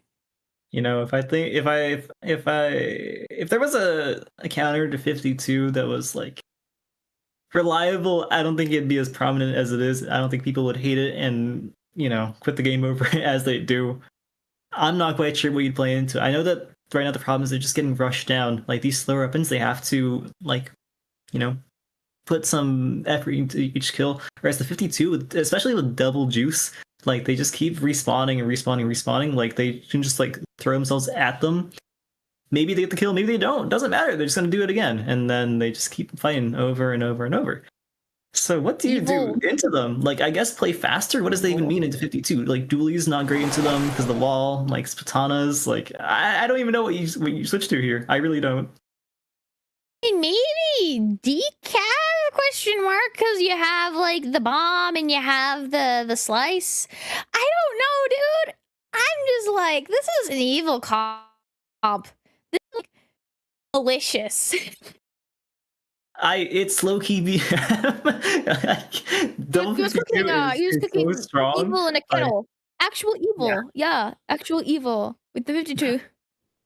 So they're gonna have to find a solution here, and I'm not quite sure what it is. Like to me, the answer is play faster. Like play faster weapons. Like maybe the vac isn't so great into the double whale because you use the whale, and then now your vac, who's really vulnerable when they use that special, is now like super chipped to death, and then you know someone like maybe the fizzy bomb or the pencil is just gonna do that extra bit of damage, take them down. So maybe the answer isn't rely on the back, maybe it's like bring out more bombs, take down the splash walls from the 52. I don't know. That's not what I thought, but maybe it's the answer. Gold Dynamo. Ooh, Gold Dynamo. We see Bonk breaking out the Gold Dynamo with the Object Shredder. That actually the option, Object Shredder being able to take down those walls really effectively as we see all the players moving out. I have no idea if this will be a faster or slower game. They absolutely have more turf coverage. That Dynamo is still able to paint pretty well. You know, they got the buff and the nerf, but the pencil, I don't know how to say that name, is currently just keeping surveillance on the enemy team, but they're already 2 down, so this Dynamo may have actually been what they needed to be able to make some moves. As we see the first score goes to Halo, as the members of Rainfall are just pushed really far back in their base with Bonk really holding that position. I think this may have been a really good adjustment, at least from what we've seen so far. We're pushing down to 65. We might get to the halfway point. 56, 53. We might make it to 50, and that might be half of the score gone. And that is it. Yeah, half the score gone in the first minute for Halo. Definitely a really strong first push. Will Rainfall be able to respond properly, or will they be stuck for the rest of the game doing little small pushes that ultimately don't amount to as much as they think? I mean, it's the best they've looked on the stream so far, and managing to get like halfway down the score. So, you know, unlike last game where they like barely managed to touch that first checkpoint. I want to note that they did switch from the 96 over to the 52, so they brought one out of their own, and they're no longer not gonna have that ink back, which I griped a little bit with, and I think that this is a good choice. It's gonna have the aggression and the speed to match them, and I guess the answer was just bring out another 50. So it's working out pretty well for them so far, and they do have their basket broken, but it's gonna end up closing. So a quick little push, gonna give them that penny clam, and just close right. So not too much to worry about. Almost 50% of this lobby is 52. That's an actual nightmare. Oh my gosh. But we can see, you know, it's kind of a bit of a stalemate in mid, as you know. While the members of Rainfall are actually slowly getting picked off by the players of Halo, we see Ezio right now on the grates trying to get a little bit of effort in as we see the Cooler come out. Whales come out as well. This might be the start of a push from the side of Rainfall as they slowly start making moves. But now 2 down on the side of Rainfall, 3 down. It's just Ezio all alone trying to move as fast as they can. It looks like Halo trying to set up for another push as we see all those clams. We see the Blaster having 8 clams trying to move into their lane area there. We see the bubble come up. This might be it. This could be game here if potentially the members of Halo manage to get enough clams. As we see, they have at least enough for 20 points, I believe, I want to say. Will they be able to get more? Potentially, potentially not, because they're getting pushed out of the way of the base, and we see, you know, they have to move back. Down to 41, we see 2 power clans on the side of Rainfall. It looks like they're already starting to make their push forward into the base of Halo. As we see 1 clan getting scored, and we see Ezio popping the Cooler. But then again, they're 2 down. They're 3 down now, so it looks like this push will be for naught. We expended so much life just to get 1 power clam in, and, you know, break that penalty, get 10 more points on the board, and we also lose that pity clam to just end up, or not pity clam, but we had another clam, and it didn't end up going into the basket. Plus, we went 3 down, so it's gonna allow Halo to walk up, take all of mid with, you know, full safety, and get another push going. But there's a flank from Reno who's stopping it in the tracks now, getting 1, trading out of the down roller. It's gonna be 2 down onto the side of Halo, and they're not gonna be able to walk forward with that advantage that they just got off of Rainfall's failed push. Yes, I agree. It feels like we're seeing a bit of a reverse of the Clan Blitz game, you know. The first Clan Blitz game that we saw the members of, one of the Clan Blitz games we saw the members of Halo actually going back and forth, making tiny itty-bitty pushes, and we actually see them making the sustained push, this time managing to hold forwards. I don't know if I'm referencing a prior set or not, but I do remember there was another game very similar to this as we saw one team managing to sustain a long push. And we see, you know, the chumps come out. 2 downs on the side of Rainfall, 1 down on the side of Halo. As we see Bonk kind of just chilling out in the back, you know, waiting for the right time. Clam gets thrown to Bonk. A lot of clams on the side of Halo. They have the clam economy here. And the question is, are they going to push with it, or are they kind of just going to be like, we have 30 points lead. We're good. I mean, they're gonna have to get some picks if they want to start pushing, but all the picks are gonna come from the other side. Rainfall getting a full life out, and they have the clams to break the baskets, and that's gonna be their turn to start a push. They also have the Cooler and 2 whales ready, so if they get more picks here, like if they feed into these specials being used, it could be really disastrous for them. Yes, we're about to see if this is going to be lead. That is lead, but that's a very manageable thing from the take back. We see Ezio getting pushed out. No jumps, it seems, coming in. We see the members of Halo starting to push forwards. Is this going to be the final push of the game? It looks like final 30 seconds. 2 members down on the side of both sides. Actually, as Bonk is up forwards, trying to get moving. But we see it's just 1 member of Halo back as members are starting to jump in. This looks like they might be starting to get desperate. We see the Shark, though. Shark, hold on. Oh, they get caught out! Oh, they got caught! This looks like this might be it for the members of Halo, but no, wait, they have a pity clam. They have a pity clam. But They have a pity clam, they're they getting don't killed play with their on the base. This might be it. Might be it. We'll see. We're in overtime. Will the members of Halo be able to break out in a Hail Mary attempt? See Bonk pick up the power clam, trying to make a way as the chumps come out. This is going to be pretty tense. Oh, they're going control from the basket. Ah, that's it. That's all they wrote. They broke the barrier, and this SOS goes to Rainfall, taking set 3-1. Very impressive work, and the team comp of all time. I'm not going to compliment it. I don't like 52. Yeah, you know, it's definitely functional. Showed how Functional. how it works, and It works. It works damn good. Winning that set 3-1. I would like to be on the side playing it, not the side fighting it. Oh, absolutely not. I can't say I want to fight the 104 gallons, but damn did it work. We don't see Cooler very often, and I think like 104 gal is like gross on paper, but I kind of like it because Should Like do the 106 gal next. 106 Or gal? 156 gal. Where do you get the 156 from? Oh, another one? 352s. No, I'm good. I'm good. Two's already pushed Three it. whole Even if I'm 52s in, that and a might- pencil. No, I'm quite alright. I like the double cooler, as I was saying, because like it makes me like reminiscent of like QR comps like Tetras and like Vape or whatever, but you just have like this super strong 52 gallons instead. So yeah, I mean it's gonna be the comp that wins the tournament, and 52 gal, that's the name of the game. Back in my day, we ran double cooler. It was a dynamo, and either me on Zap or Entry. So it was good times. Good times. That's why I get happy when I see double cooler. It's like that one Soyjak image of the guy pointing at the screen. None of that. All right, I think that's gonna be all for us. You know, we're waiting for the third place match to finish up. They're going 2-2 right now in that decisive game 5. No, I don't think we're gonna be jumping into that. So that's the tournament. You saw grand finals. Archimedes, sign off. Where are we going? Yes. I do VTubing. Find me at Archimedes VT on Twitter.com. But if you don't like Twitter, YouTube, the Great Archimedes, I post sometimes.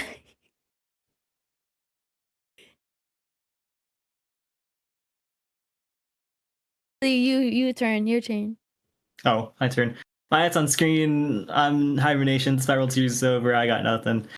Yeah, that's all for Summer Sync this week. I mean, we'll see you back here for the next one. Wednesday, 5 p.m. Pacific, 8 p.m. Eastern, and crap o'clock European time. See you next week, and goodbye.